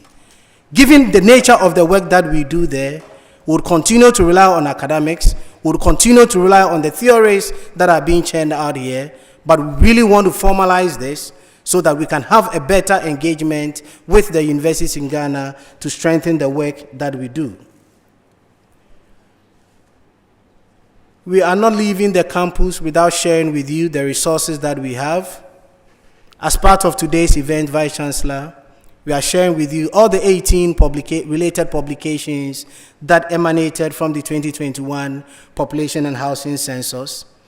Of particular interest to us are our recent publications that have harnessed administrative data and other non-traditional data sources to provide government with real-time policy options from a data point of view. Vice Chancellor, this year, we've used administrative data to come up with the following reports: earnings inequality in the public sector in Ghana. We further looked at food price variability based on our traditional consumer price index. We have recently launched the trade vulnerability report based on administrative data from the Ghana Revenue Authority. On the front of surveys, we've put out our key indicators for the Ghana Demographic and Health Survey. And also, in this same calendar year, we've put out a document on enhancers and barriers to the incidence of bribe, following our last year's publication on corruption in Ghana, experiences and views of persons in Ghana. We'll continue to share these documents with you, which can all be downloaded from our website, but we are hoping that it's going to foster academia, public sector collaboration, especially policymakers, to ensure that there's synergy between what we do in the classroom and what policymakers have to grapple with. Vice Chancellor, permit me to say a very special thank you to Professor Dovi and Dr. Pelche and the rest of the RIPS team that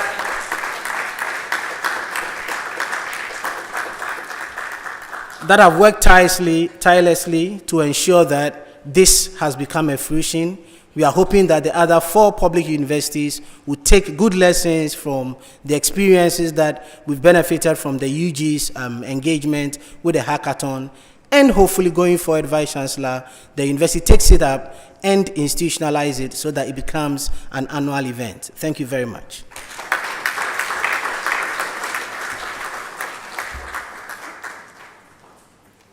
Thank you very much, Professor Samuel Kobna Enim, government statistician. We acknowledge that the Ghana Statistical Service is doing a great job with the e-census, the first of its kind, and now we have the data publicly available for users. And I must say that Prof is ably supported by other people, and we have one of them in our midst, the Deputy Government Statistician, Dr. Faustina Frimpong Emba. Thank you, Madam, for coming and gracing the occasion. We will now have a demonstration of all that we've been talking about so far. What is the Statsbank all about? And we'll have 3 data scientists from the Ghana Statistical Service, Mr. Simon Chichutab Onilemo, Mr. Selassie Akaho, and Ms. Edem Titriku, to give us a demonstration of what the Statsbank is all about. Let's kindly welcome them as they come.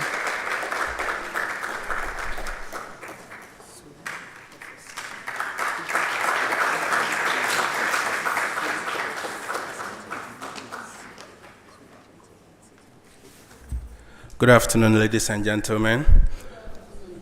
Standing on already existing protocols permits me to carry on with a short demonstration of the Statsbank.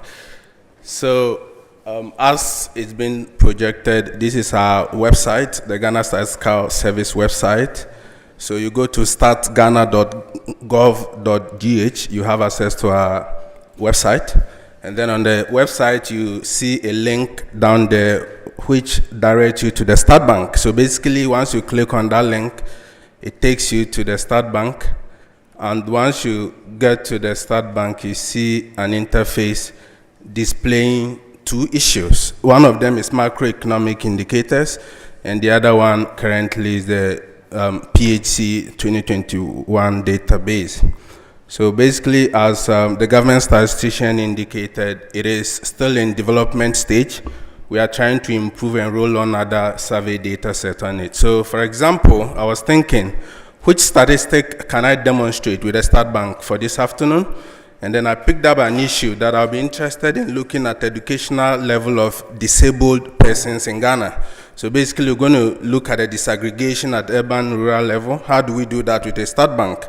So once you click on the PHC link, it takes you to this particular interface. And in that interface, you are going to see a lot of issues. We have, as stipulated in the census questionnaire, ranging from difficulties in performing activity to water and sanitation. So my issue of interest is difficulty in performing activity.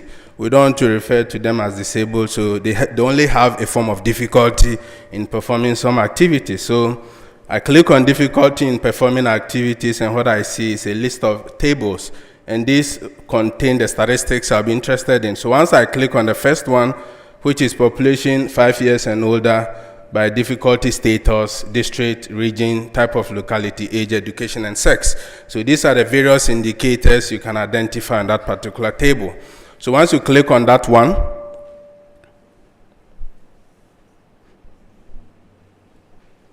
so if you click on it, it gives you the dimensions. And now basically what the dimensions represent are the issues you'll be looking at. So here I'm looking at difficulty in performing activity.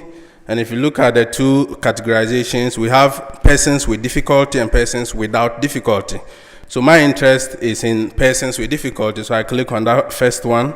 And once I do that, I go to education, because I'm interested in their educational level. So I'm going to highlight all the categories, ranging from those who never attended school to the tertiary level.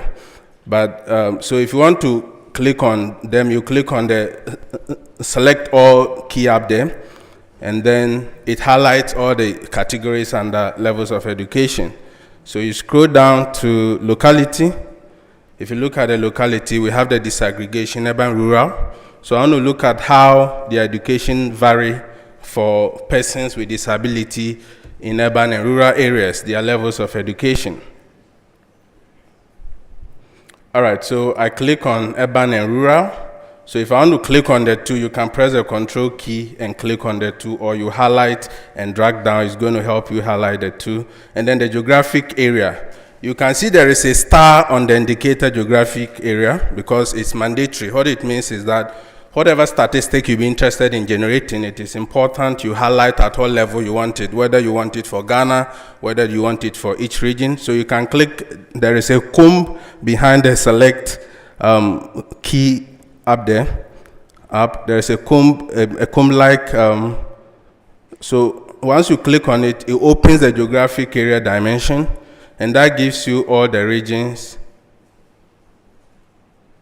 All right, so you're going to see all the regions with their district under them. So it cascades. So if I click on a particular region, I see all the districts falling under that particular region. I hope we will not be excluded today.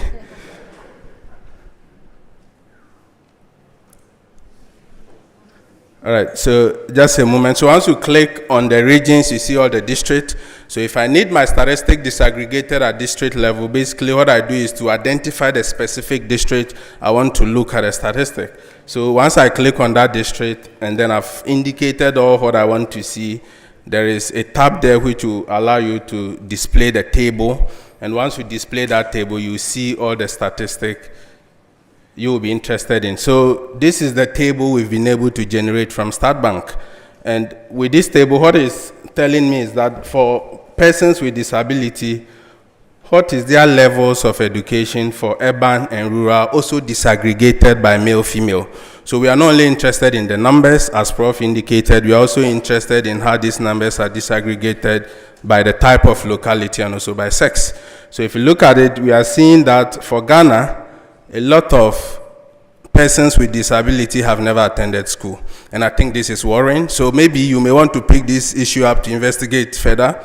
This is not the only data portal we have. We also have micro data being hosted on the website. You can go in there, download them to complement whatever data you are driving from the Statsbank.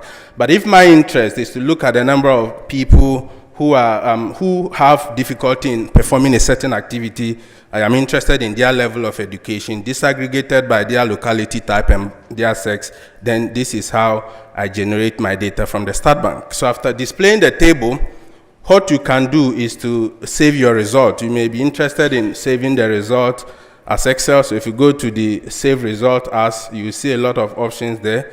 So we have Excel, JSON, any other format you want, you can identify that format there and save your result. So I'll be interested in displaying this result in Excel. So once I click on Excel, it saves the results automatically, and then I can open my results in Excel and do whatever analysis I want to do. One interesting thing with the Statsbank is that it comes with a metadata, which helps the user identify at what level we are doing the analysis, what is the unit of measurement, and which individuals are being considered for a particular statistics. For example, for difficulty in performing activity, it is not defined for persons less than 5 years. So if you are doing it and just opposing it with the numbers we have released, the metadata help you do that particular classification. So this is the key to show the table. So once you click on show table, it takes you to the result, and then you need to select a certain indicator. So if there's an error, it prompts you that you need to select a particular field, or a particular field has not been selected, and then you go back to that particular field, you do the selection, and then you go ahead and save your result. So kindly display the results in Excel. Let's look at it.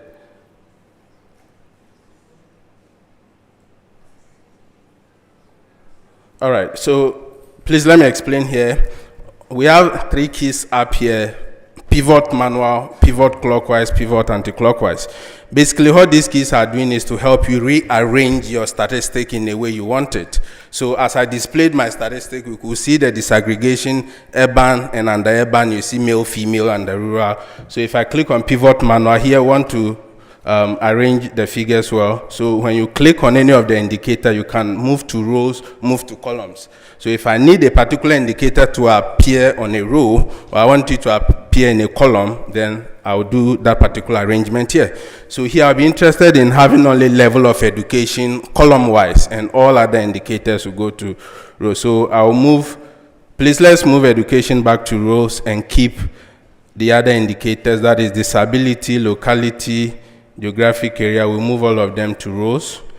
And let's arrange them in a particular order. So even in the columns, I want to have Ghana displaying at the top.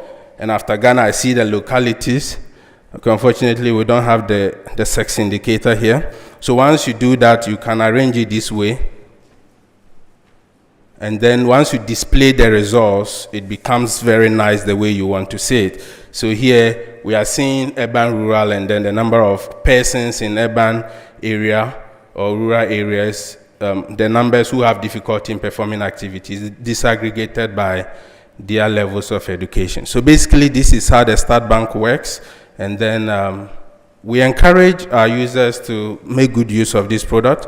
It's very useful, and those who have used it are already giving good comments about it. So we encourage all of you to hook on it and then make maximum use of it. If there are any issues, we encourage that you report back to Ghana Statistical Service, and then we will resolve them. Thank you very much.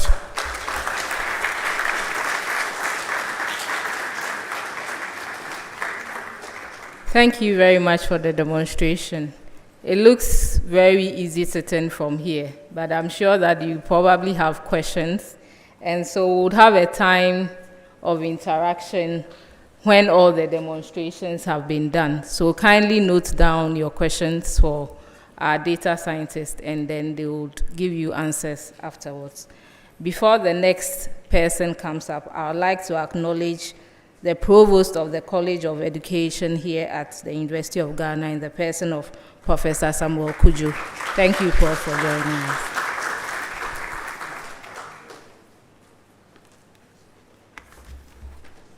Good afternoon, ladies and gentlemen. My name is Adam Titwiku, and standing on existing protocols, I would like to present the next product by GSS. This product is known as the 2021 Population and Housing Census, a geospatial dashboard, and we can also call it Digital Census Atlas. This dashboard was developed based on the GSS Statsbank, and it is an interactive platform that allows for easy visualization of some statistics and indicators. And then these results are displayed on map, so you are able to easily spot geographical differences.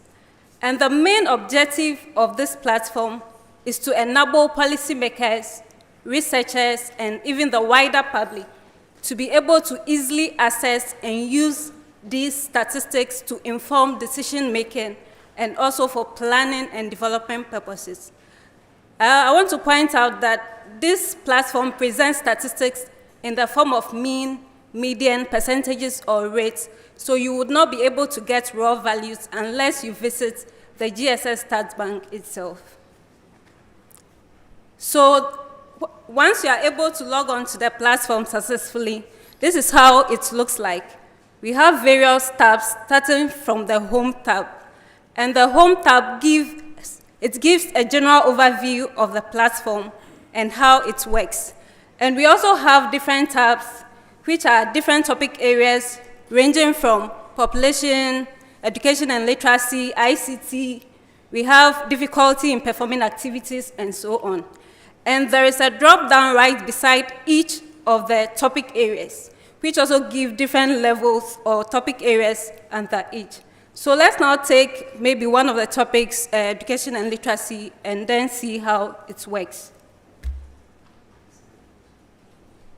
So you can choose literacy rate.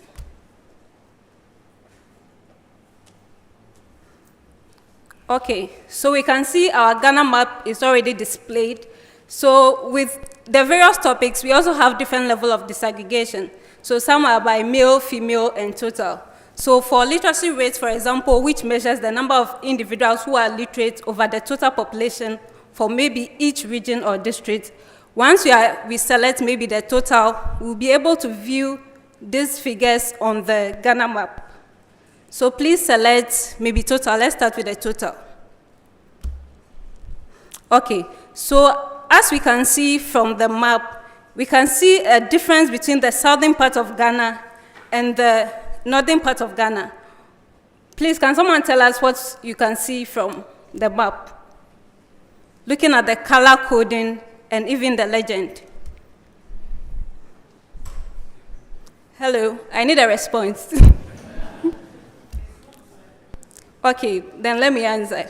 So we can see that looking at the legend, where like deeper colors indicate higher values, and lighter colors indicate lower values. So we can see that the southern part of Ghana are more literate than the northern part of Ghana. So these are some of the issues we can easily spot using this digital census atlas. So we also have different topics. We can even look at this for male, female, and then we can also go to another topic, let's say difficulty in performing activities.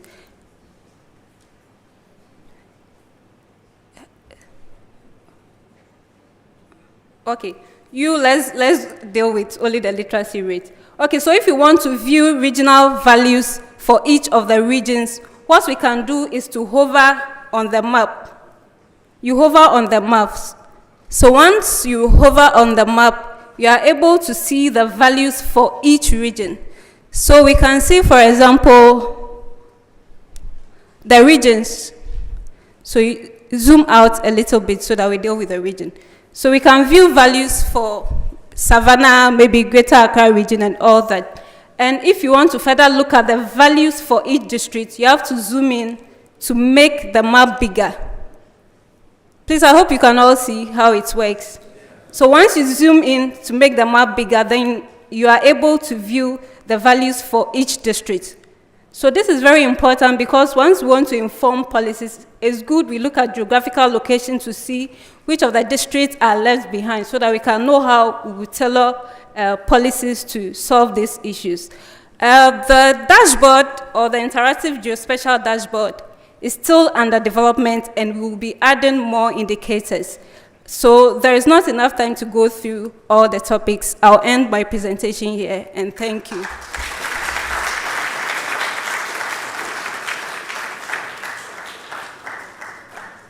Thank you very much, Mr. Twiku. Kindly permit me to interject and also introduce a few more of our dignitaries before the next person comes up. I have on the high table Dr. Grace Bediakun. She is the board chair of the Ghana Statistical Service. Madam, thank you very much for coming. Apologies for the oversight. We also have Dr. Francis Sipri from the Ghana Statistical Service, and he is the head of the Statsbank. To talk about. So the platform takes a general grid of 1,000 by 1,000 meters across the country, and in areas where the characteristics of the population especially identifies just less than 100 people, we amalgamate those grid cells to form a larger grid cells, and then we capture the data in there. Okay, so the platform is in two parts. The first part is the general overview page, which has a selection and then a zoom in function. And with this platform, once you land there, for now we've generated 3 variables. That's the population age groups, education, as well as literacy. And as you pan across the platform, the population values change, and there are other indicators, and then the charts also adjust to represent what data you are, or which area you are actually in. And with that, there's even a search button for you to type in the name of a locality you are interested in, and then the map will automatically zoom in there and then give you a summary statistics of that area. Now, for more advanced users of spatial products, we've created another tab, which we are calling the Analyst tab. And with that tab, we've still brought in the same grid data, but then we've also brought in certain spatial tools that allows you to also load in your spatial files, run autocorrelation, generate other indexes, and then export it out as a result that you can then put directly in your report and use. So basically, that's what this platform is currently doing. We are still developing it, and we hope that close to the end of the year, all the variables that were generated during the census would be captured in this for people to have access and then use for their analysis. Thank you.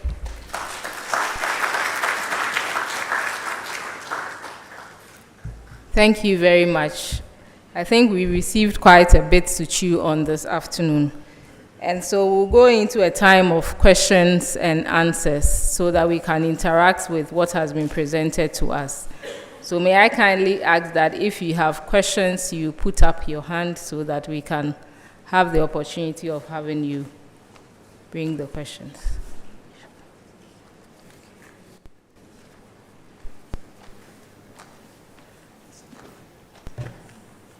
May I kindly see if we have questions? And whilst we are doing that, I would like to invite the speakers, Mr. Kaho, Mr. Triku, and Mr. Onilemo.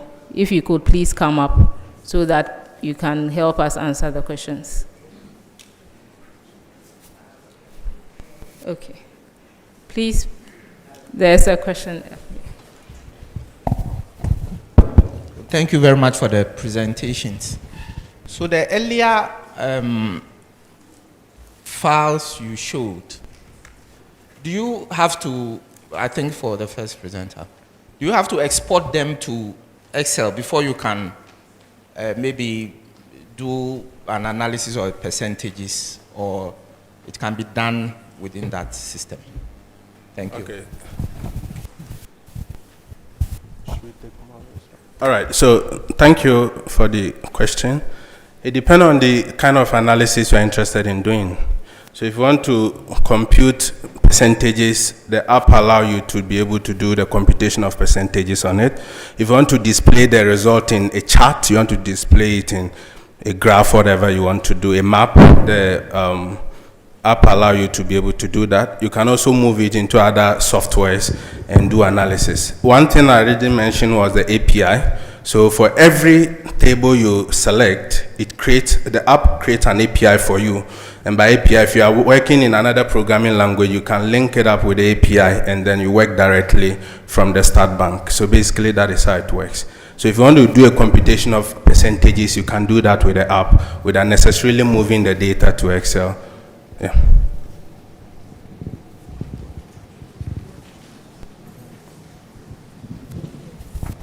Okay, I just want to say that this is great work.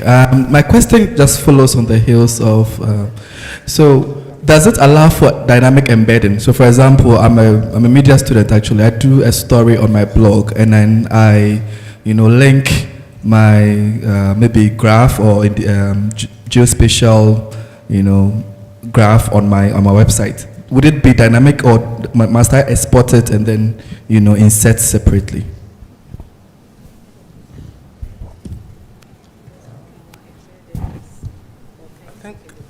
Please repeat the question, sorry.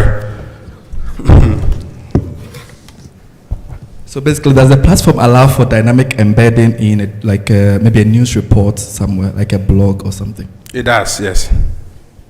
It does. Thank you. Yeah, thank you. Yeah, I think this is great. I remember one of my papers I could not publish in Journal of American because I used rainfall as a shock on income, and they say they need resolution graded precipitation data. And I end up publishing in Oxford Development Studies. It's good. But like Prof asked, we should try and synchronize this with other softwares like Stata, Gretel, eViews, and others. Because Ghana Statistical Service has done that with the Ghana Living Standards Survey so that it can help researchers. That synchronization is important. Thank you. Okay, so a quick response to that particular concern. The micro data is also being hosted on our website, as I indicated. You can download it in any format you want. We have it in Stata format. We also have it in CSV. We have it in different formats, depending on which format works best for you. Okay. Thank you so much. My name is Thomas Kanga, a student. Thanks to Ghana Statistical Service for this wonderful dashboard. My question is that sometimes, politicians, gives us figures that the economy is growing, and meanwhile, the reality is the opposite. We have stakeholders, several organizations, the academia, and all bodies. Sometimes they are silent. They are not able to say anything. Sometimes, certain things, go on that, inflation is single digit. And meanwhile, when you go to the market, it is a triple digit. So how do we leverage on this so that the reality will match, so that it will not just be figures in the dashboard or figures in the office, so that it will be used for developmental projects. By the way, I have just graduated. I'm also looking for a job as well.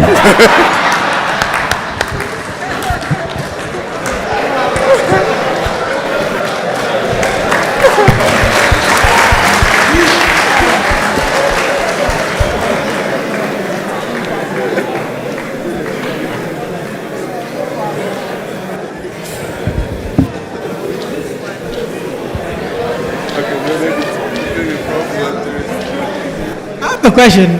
Okay, if I may please come in. Thank you very much for that question. Unfortunately, the panelists are unable to respond to that particular question, and they have deferred to the government statistician to answer that question. So, Prof, if I may please ask you to come and respond to that question. I think the CPI and the inflation question.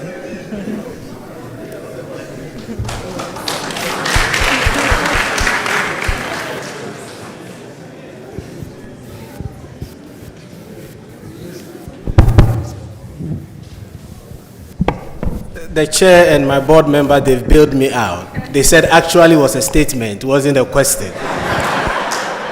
But we had both sides of it. One side has to do with our figures reflecting the reality, and that is what we are pushing for with the data user-centered approach. And we're going to put, as I indicated, put different data sets on it and give policymakers, CSOs, the media, everybody access and verify whatever information that you have.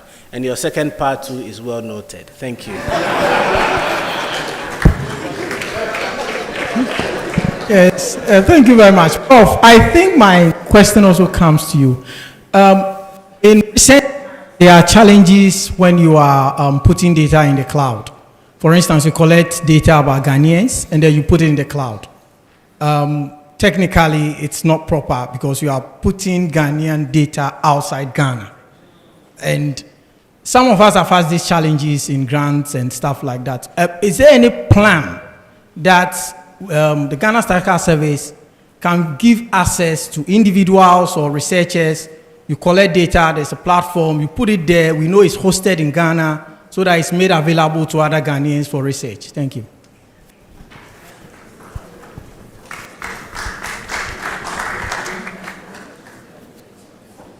Thank you. That is a very important question, and we always want to explain the processes in a manner that those who provide us with data are assured of the confidentiality and the privacy of the data that they give to us. To start with, Ghana Statistical Service would never put out data set that identifies individuals. And that is what my colleague was trying to say earlier on.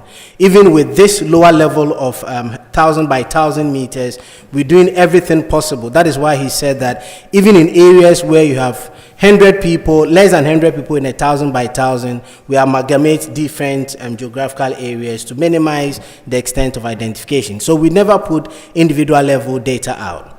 The second one, which is a very good question, has to do with the implications of putting your data on the cloud. And I'm happy my director of IT is here.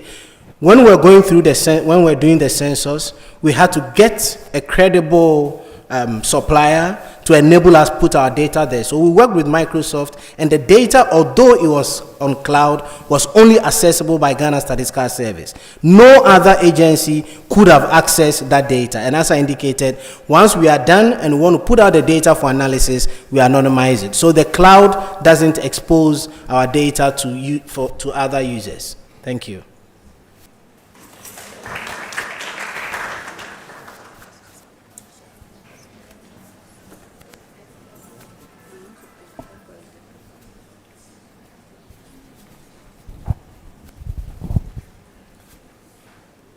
Thank you for the opportunity. My name is Frederick Kunzotane. I'm a student of the University of Ghana. I would like to find out, it seems it's more like an IT inclined software or website, because if you're not really into IT, you'll not be able to navigate your way through. So I want to find out, are there plans to ensure that persons who are not really IT inclined can be able to use it? For instance, visually impaired or persons living with visual impairment. How are they able to access this? Because if I am visually impaired, how would I be able to navigate my way through this, as well as non-conventional IT persons? Thank you. All right. Thank you very much. I think it's an important question. Ghana Statistical Service is doing our effort to make sure that no one is excluded in the use of our data set. So as you indicated, there are plans by the service, obviously, to ensure that everyone, including the visually impaired, are included in the use of our data set for whatever they want to use it for. So thank you.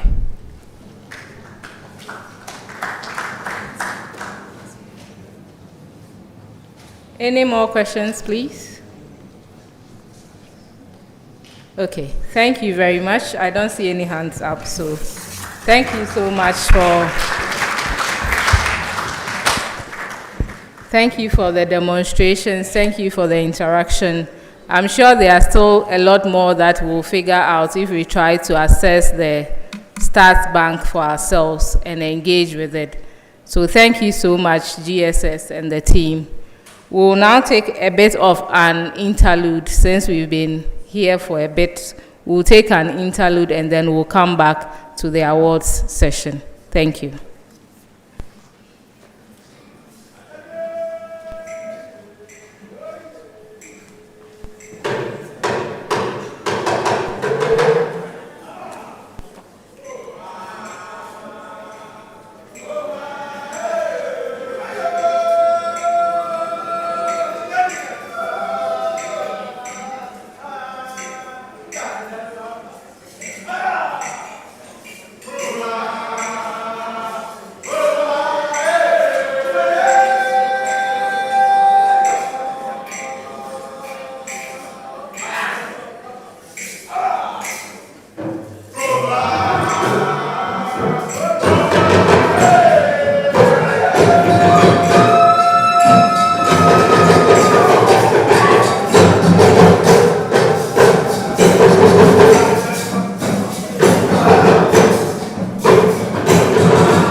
Great. Thank you very much for that interlude. I thought I'll see people joining them on the floor.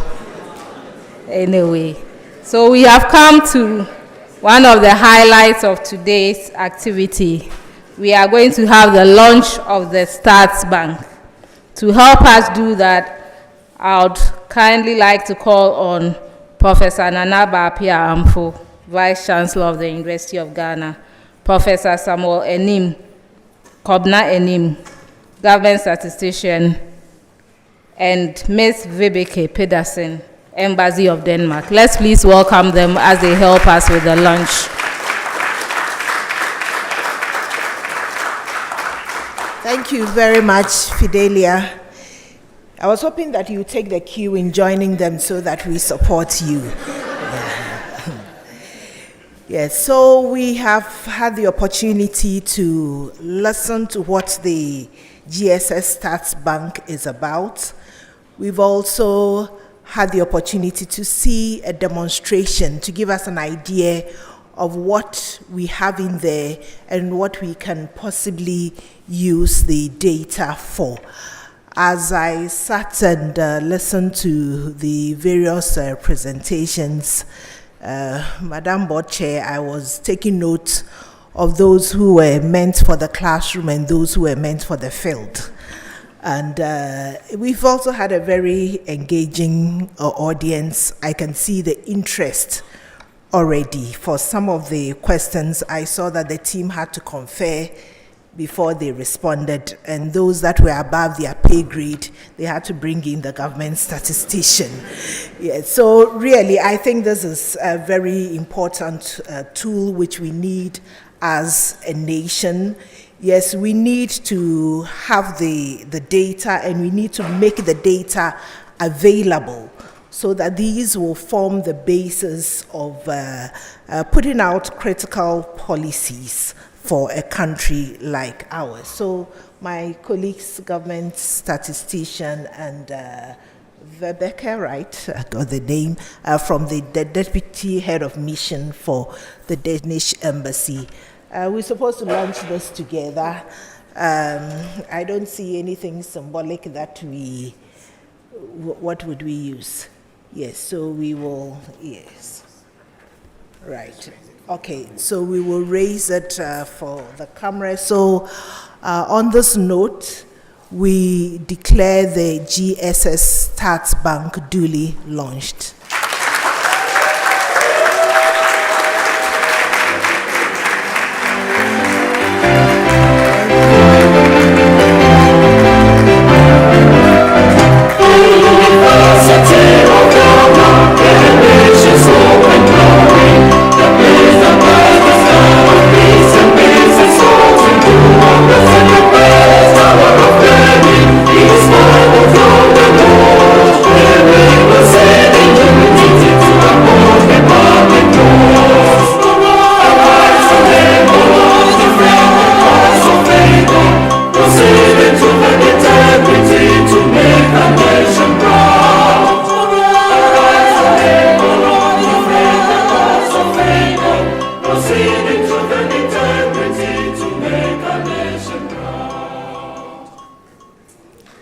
Thank you. You may resume your seats.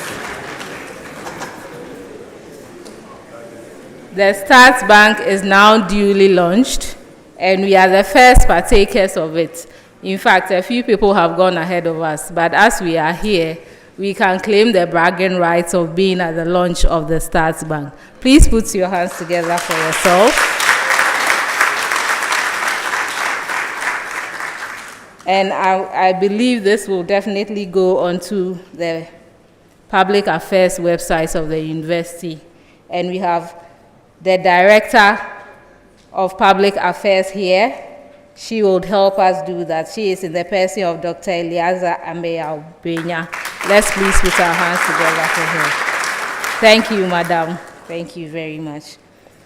So we've gathered here for this past 2 hours. We've talked about the Statsbank, and we had, as part of activities gearing up to today, a hackathon where we had university students compete amongst themselves to develop different product visualizations, policy briefs, and they were guided by some mentors, and they were also judged by experts in the field.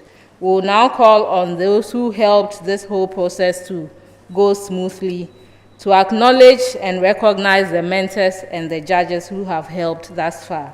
I'd like to now call on Dr. Pearl Che at the Regional Institute of Population Studies, Prof. Benjamin Delali Dovi, also at the Regional Institute of Population Studies, and Dr. Faustina Frimpong Engwa, Deputy Government Statistician, to help us with the honors of recognizing and awarding the mentors and the judges for the hackathon. Let's put our hands together for them. Thank you very much. Good afternoon, Madam Chairperson. Please allow me to stand on the existing protocols.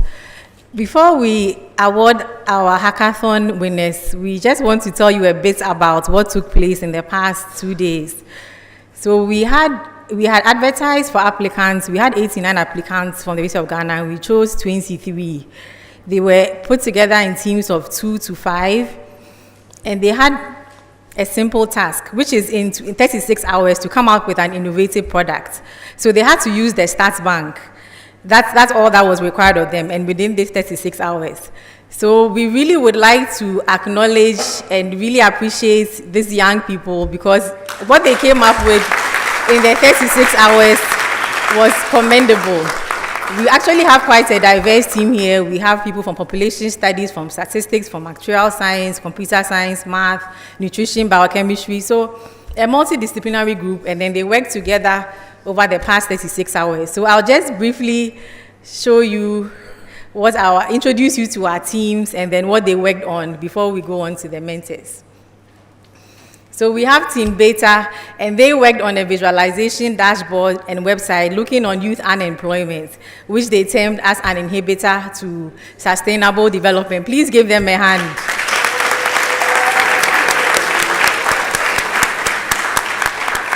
And then we go to Team Brocode, even though they are sisters in Team Brocode, but Team Brocode also put together a dashboard on water and sanitation. Please give them a hand. Okay, Team Data Geniuses. They came up with a visualization dashboard on ICT access and usage in Ghana. Please, let's give them a hand.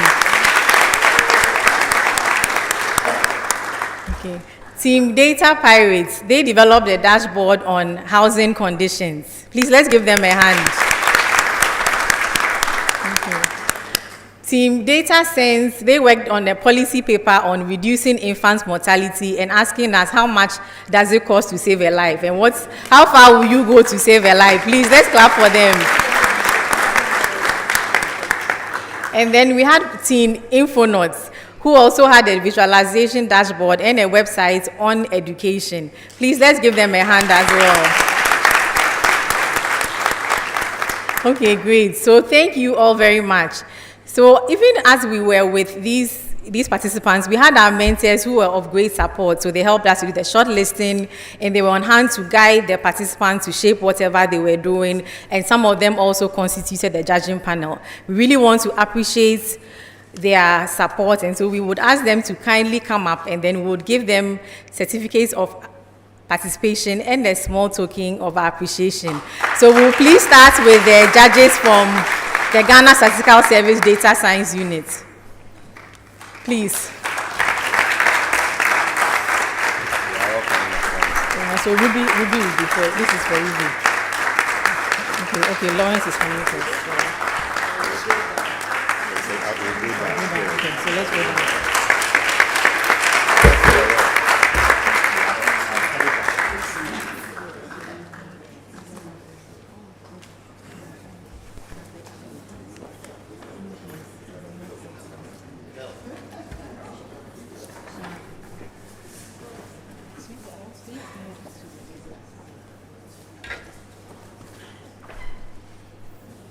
Please, let's give them a round of applause. They really contribute to the success of the hackathon.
Thank you very much. Please, now can we call our mentors from the University of Ghana to please come up?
Thank you very much for all the help in getting the participants to come out with their products within 36 hours. I'm just coming from another program where we have housed PhD students for 2 weeks, and they are still struggling to come up with their projects. So thank you. Well done. And now for all the people who have worked very hard to produce something in the 36-hour period, we are going to also acknowledge you. So I would ask the following people to help us with the awards for the Statsbank Hackathon participants. May I kindly invite Professor Robert Dakun Osei, Dean of School of Graduate Studies, University of Ghana, Dr. Grace Bediakun, Board Chair, Ghana Statistical Service, and Mr. Jasper Jensen, Project Leader for SSC Cooperation between Statistics Denmark and Ghana Statistical Service, to help us with the awards of the participants. If I may please ask you to go down so that the participants can also come.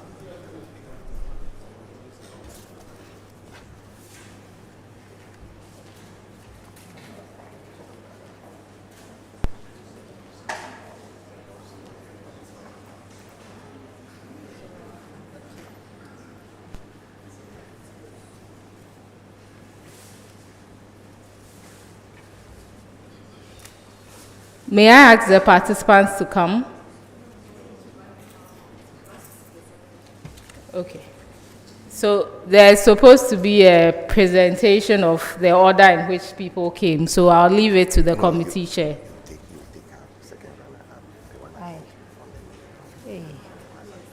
Okay.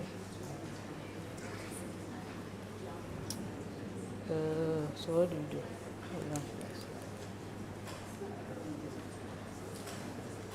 Oh, okay. But I don't know the time. I don't know the time.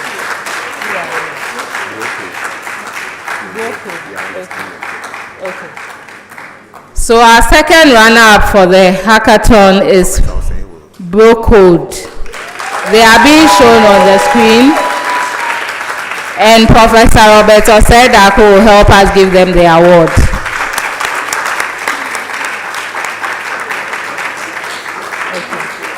So the next one is yes, pen. Okay. Let's please put our hands together for them. They've done well. Sorry, I forgot that the participants in other countries.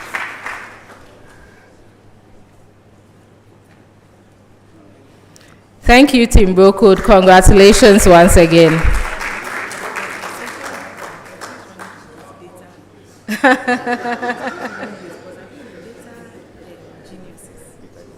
Who? First data genius.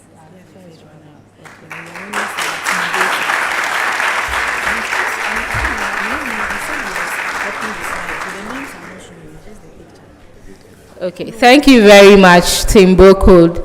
We'll now go on to the first runner-up. Those in the... I haven't mentioned it. So I think they've already noticed who they are. Data geniuses. Let's put our hands together for them.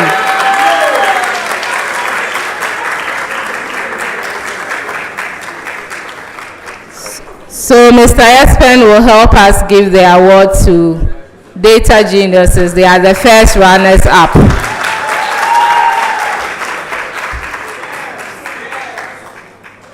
You said the winner. The winner is Chris Media. Their name. We don't need any photo.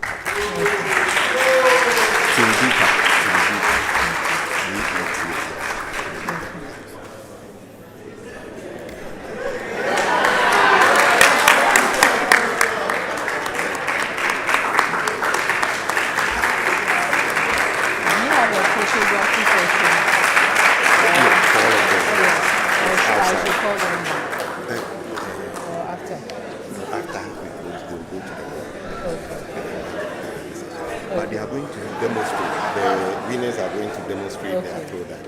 Is it on the program? No, it's not. Okay, thank you very much, data geniuses. Let's put our hands together for them.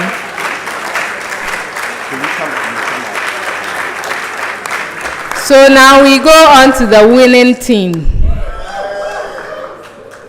Are they up? Yeah. Do we know who they are? Yes. Who are they? Okay, so I'm the only one who knows who they are. The winners for the Statsbank Hackathon are Team Beta. Please let's put our hands together for them.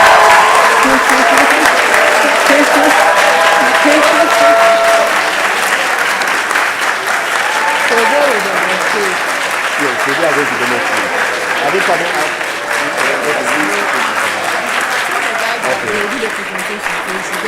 If you get ready. They are going to come and do their presentation. Yes. So we should inform them of their guests. Maybe wait. Yeah, they should get ready. This is finally over. I know. So we didn't keep a photograph session. So after the closing ceremony, we have photograph to our left.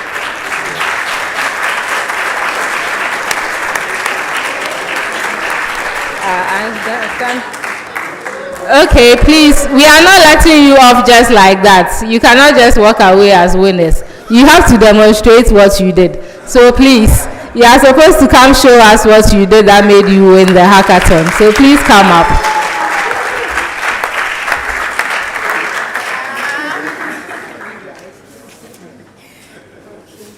So thank you much for this honor. We are privileged to be the first team that came up with an innovative product that where we utilize the data from the Statsbank to be able to show a relationship that exists between unemployment and factors such as education, access to ICT, and access to internet. So with our dashboard, the way it is, you'd be able to add more data depending on what variables you would want to use and what you would want to show.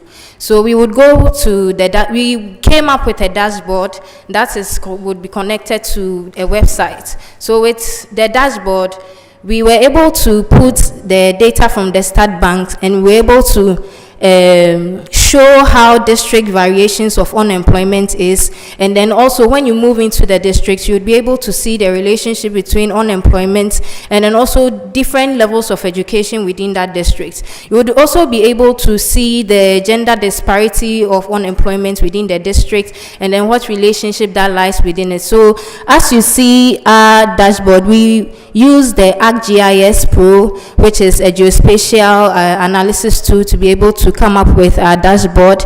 And then with our dashboard, we have all the districts of Ghana seen on the map. So when you click on a particular district, let's say the Wasa Amenfi East District, you are able to see the age groups that are there. Some regions did not have much data because some variables did not really apply to them, like disability and then other information. But this dashboard also shows, if we go to like Sena East, you'd be able to see, can you please scroll down for me? You'd be able to see the number of individuals who are between the ages 15 to 29 or 15 to 19 who are unemployed. You'll be able to see the, when you come to, the barcode, the bar graph that is there, it shows you the distribution of people who are unemployed by their educational levels. So we have the first graph being people with no education, people with, the next graph being people with just basic education, and how many of them are unemployed within that district. You have people with secondary, post-secondary and tertiary education who are unemployed within the district. So this infographic is very interactive. Policymakers would be able to access this data to be able to see which districts really have highest rates of unemployment and what kind of policy and what kind of product or what kind of investment can be done within this district to make sure that unemployment rates are brought down. So the different color codes also shows regions, the disparity within unemployment within the districts in Ghana. So colors with higher gradient or the darker colors show regions with districts with high unemployment rates, and then the lower or the lighter ones able to show regions with low unemployment rates. So districts with low unemployment rate. So if I'm a policymaker or a local government and in my district or in my region, I'm able to and this dashboard is available for me, I'm able to go into my district or specific district to be able to understand what the unemployment disparities are, which people or which age group should I target investment to, which which age group, and then what kind of product can I bring into the district to help or make use of these people in this age category who are unemployed in the district. We were able to also add a pie chart showing how many people within the district who have ICT devices but still are unemployed. We were able to see people who have internet access but still are unemployed.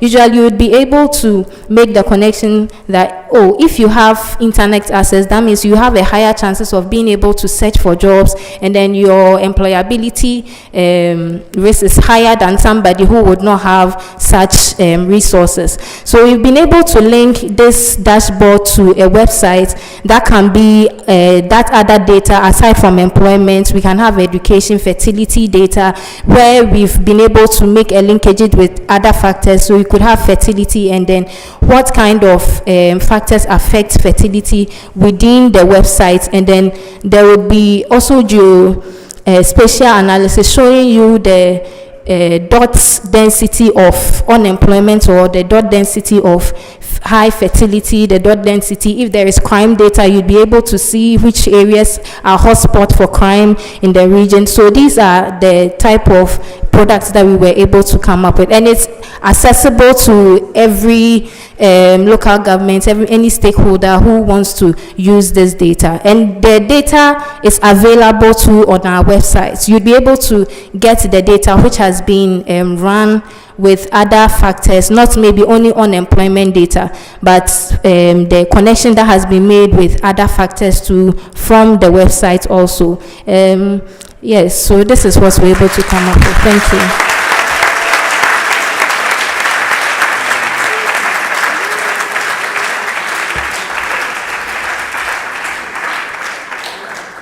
Thank you very much. So all the participants of the hackathon will be available after we have officially closed, and you can ask them questions. We awarded 3 groups here, but there were other groups, and we want to acknowledge all the groups. We want to acknowledge the hard work you put in the last 36 hours. I'm sure it wasn't easy, and we want to acknowledge all of you and say congratulations to all of you. You have done very well. And you should be proud of yourselves. There are certificates for all of you. After the session, the committee will meet with you and give out your certificates to you. Gradually, we are coming to the end of an otherwise exciting afternoon. And I have the pleasure of calling on our chairperson, Professor Nanaba Apia-Amfo, to give us her closing remarks. Let's put our hands together.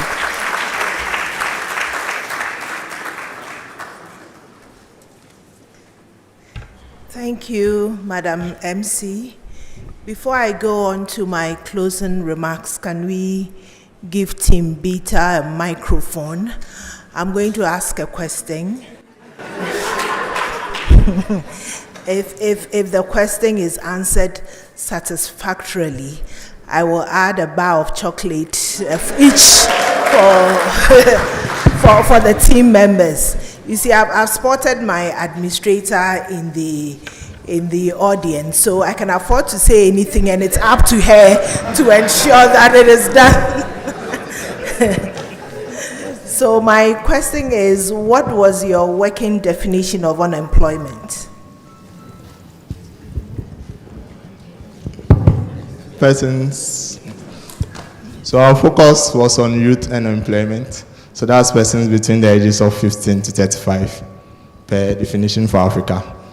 Youths were unemployment.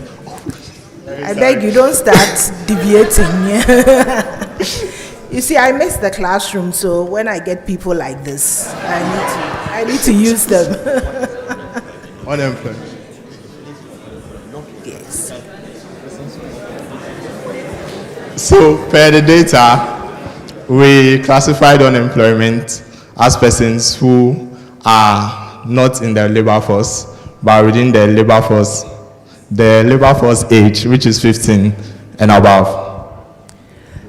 I think I'll give you the opportunity for another receipt. Anyway, thank you. Thank you, distinguished ladies and gentlemen. You want to do the receipts now? Yes, please. Okay. Otherwise, I'll increase the fees. So for the receipts.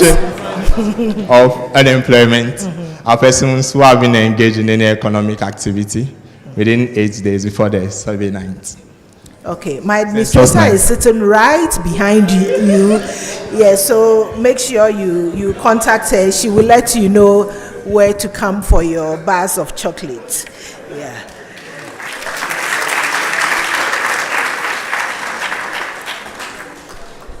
So, distinguished ladies and gentlemen on the high table and all of us here this afternoon, all too soon, we've come to the end of an insightful, educative, and fun-filled program. I'd like to first commend the Ghana Statistical Service for bringing such a brilliant initiative to life. The successful launch of the GSS Statsbank at the University of Ghana today vividly reflects Ghana's resolve to launch and sustain digitalization initiatives across several sectors of its economy and make services easily accessible to the Ghanaian populace, something which the University of Ghana strongly subscribes to. Today, Statsbank is duly launched, and I believe that its operation and functionality will augur well for the retention of data on census and population-related activities at the University of Ghana. Professor Nim, you talked about us working together, specifically as a university, and also working more closely with universities in Ghana. You can be assured of the University of Ghana's willingness to collaborate with the Ghana Statistical Service.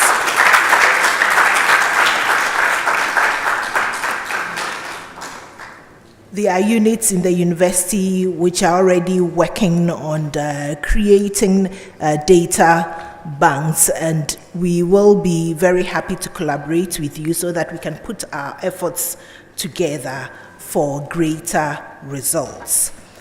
So permit me to express my appreciation to the government statistician and the Ghana Statistical Service for the opportunity to host the high-level academia-based launch of the GSS Statsbank. One major thing that struck me as we went through the demonstration of the Statsbank in generating tables and some key statistics is the fact that the population and housing census knows no bounds. There's so much that we can do with that set of data. The continuous use of this application will help save resources spent on collecting and managing research information. This means that the rather scanty and competitive research resources, such as funding for chasing data, will be invested in other equally crucial areas. So we all don't have to go collect some small data for our work here and there, and basically we are going after the same set of information. This innovation is indeed praiseworthy, and UG is very proud to be associated with it. I'm particularly grateful for the opportunity for our students to participate in the Statsbank Hackathon.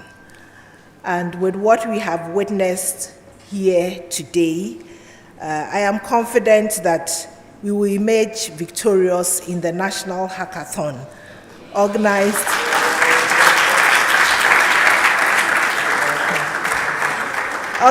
by the Ghana Statistical Service in partnership with Statistics Denmark. Government statistician, Madam Boche, as you can see, we are already in a comfortable lead.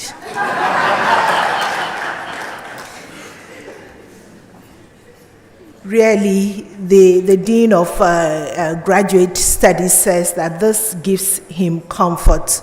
For me, it gives me hope that yes, indeed, we have a future with all the brilliant ideas and innovations that our students can come up with when they are given the opportunity. Let me also express my sincere appreciation to the Embassy of Denmark for supporting this initiative. Without their partnership, these initiatives could not have become functional. Permit me to congratulate our hackathon participants, all of you, who truly proved that you deserved your places. Indeed, you have proven that you all deserved a place in this competition. We had to pick one winner, but you all did amazingly well.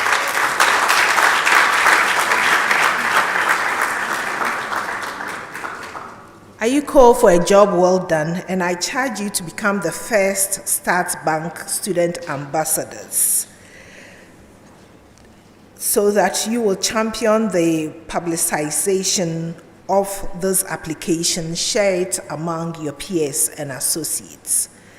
For our mentors and judges, consider the time spent and knowledge imparted as a legacy for population issues in our dear country, and I encourage you to stay connected to your mentees.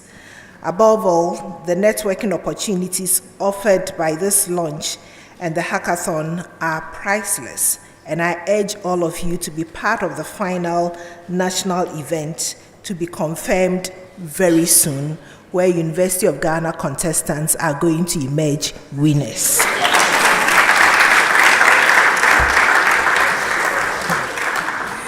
Thank you very much, and do enjoy the rest of the evening.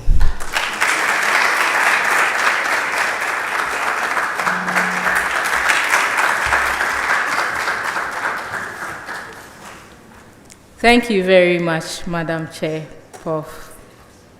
We've had a very great occasion, and gradually we are going to end and wind it down with some time to interact and network and also have a bite. But before we do that, I would kindly like to crave your indulgence for the following announcements. We are going to have an exhibition right after we have officially closed from here, and the exhibition booths outside. Dr. Yao Atiglo and Ms. Sylvia Meho from RIPS and Mr. Michael Bequin and Ms. Jennifer Jamesi from the Ghana Statistical Service will help us with the exhibitions. We would also have a cocktail reception to my left outside in the foyer right after we have closed from here. We would also have a time of photography with the participants, the dignitaries, and all of us here present. That will also take place to my left, right at the foyer from here. For all the participants, the hackathon participants, your certificates are ready and you can pick them up from the RIPS booth at the exhibition. Then laptops to try the Statsbank are also available, so when we go outside, you can go to those laptops and try your hands on the hackathon and the products available from the Ghana Statistical Service. I would now like to call on Ms. Judy Pupulampu from the Regional Institute of Population Studies to give us the vote of thanks.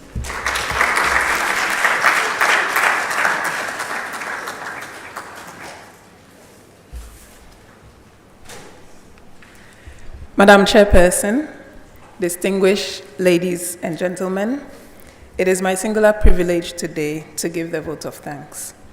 Sincere gratitude first to God, who gave the strength and wisdom to all, and by the mercy of whom we have life today to witness this event. To the Vice Chancellor, University of Ghana, Professor Nanaba Appiah-Amfo, thank you for accepting to chair this program. To all our speakers and presenters, we say sincere thank you for providing information and insightful remarks and helping us to show appreciation to the participants of the maiden hackathon. We thank the board chair, board members, management and staff of the Ghana Statistical Service for making the Statsbank see the light of day. We thank the director, faculty and staff of the Regional Institute for Population Studies team for collaborating on the project and its launch. We especially express gratitude to the various institutions that supported the organization of this program. In the University of Ghana, the following are truly appreciated: the Office of the Vice Chancellor, Office of the Pro-Vice Chancellor, Academic and Student Affairs, Office of the Pro-Vice Chancellor, Research and Innovation and Development, Office of the Provost, College of Humanities, University of Ghana Business School, School of Graduate Studies, Public Affairs Directorate. From the Ghana Statistical Service, sincere thanks goes to the Office of the Government Statistician, Harmonizing and Improving Statistics in West Africa Project, National Census Secretariat, Data Science Unit. In addition, sincere gratitude to the Embassy of Denmark and Statistics Denmark. Finally, we thank the local organizing committee members for putting this program together. And to the audience, your physical and virtual presence made this event a successful one. Thank you all.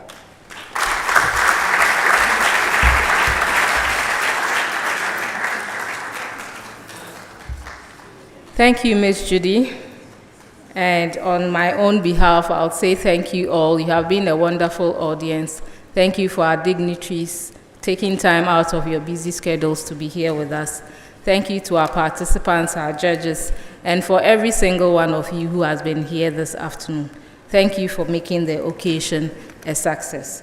We are going to now take a closing prayer, and after the prayer, we would officially end the program for today. Thank you for your attention.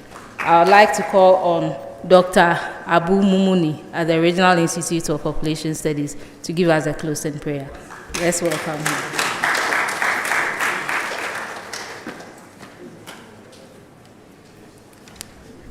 Good afternoon to you all. Shall we pray? A'udhu billahi minal shaitanir rajim. Bismillahir Rahmanir Rahim. As we come to the end of this program, we gather in gratitude for the knowledge and guidance that we have received. We thank the Almighty God for helping us to acquire new knowledge and also to improve our skills, especially in the area of statistics. We pray for blessings for those who organized this program and also for those of us who participated. May He continue to grant us wisdom so that the knowledge we have acquired over here will be able to put to use to the betterment of humanity. Bismillahirrahmanirrahim. Alhamdulillahi Rabbil Alameen. Ar-Rahmanir-Rahim Maliki Yawmiddin. Iyyaka na'budu wa iyyaka nasta'in. Ihdina siratal mustaqim. Siratal ladzina an'amta alaihim ghayril maghdubi alaihim waladdallin. Amin.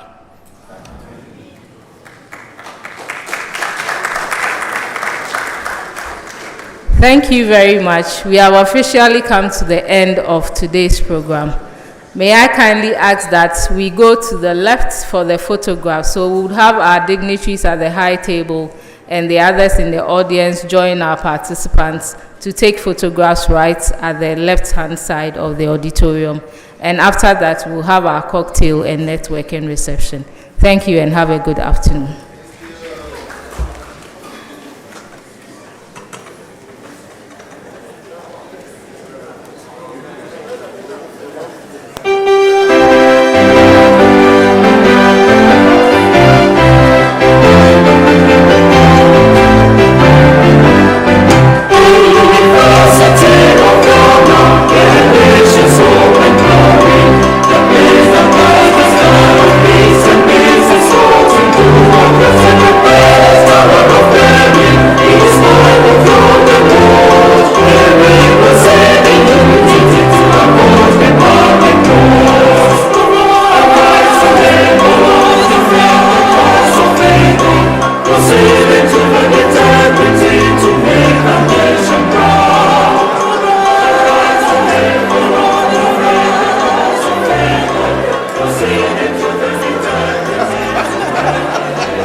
Photographs, please. Photographs, please. To your right.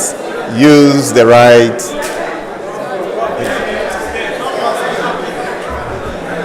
Okay. No, this is my view. Thanks. You can't push them. That's right. And the reason the photographs, please. Please join the dignitaries for photograph, please. The dignitaries are waiting for you to join them for the photographs, please. Use the door to your right, please, for the photographs right now. Then we can return to the exhibition and also trying our hands on the Statsbank, on those laptops. Thank you. Please, photographs. And do the interaction and the networking outside. Thank you, our guests from the Second Circuit Institutions, PRESEC. We are grateful to you. Networking and photographs outside, please.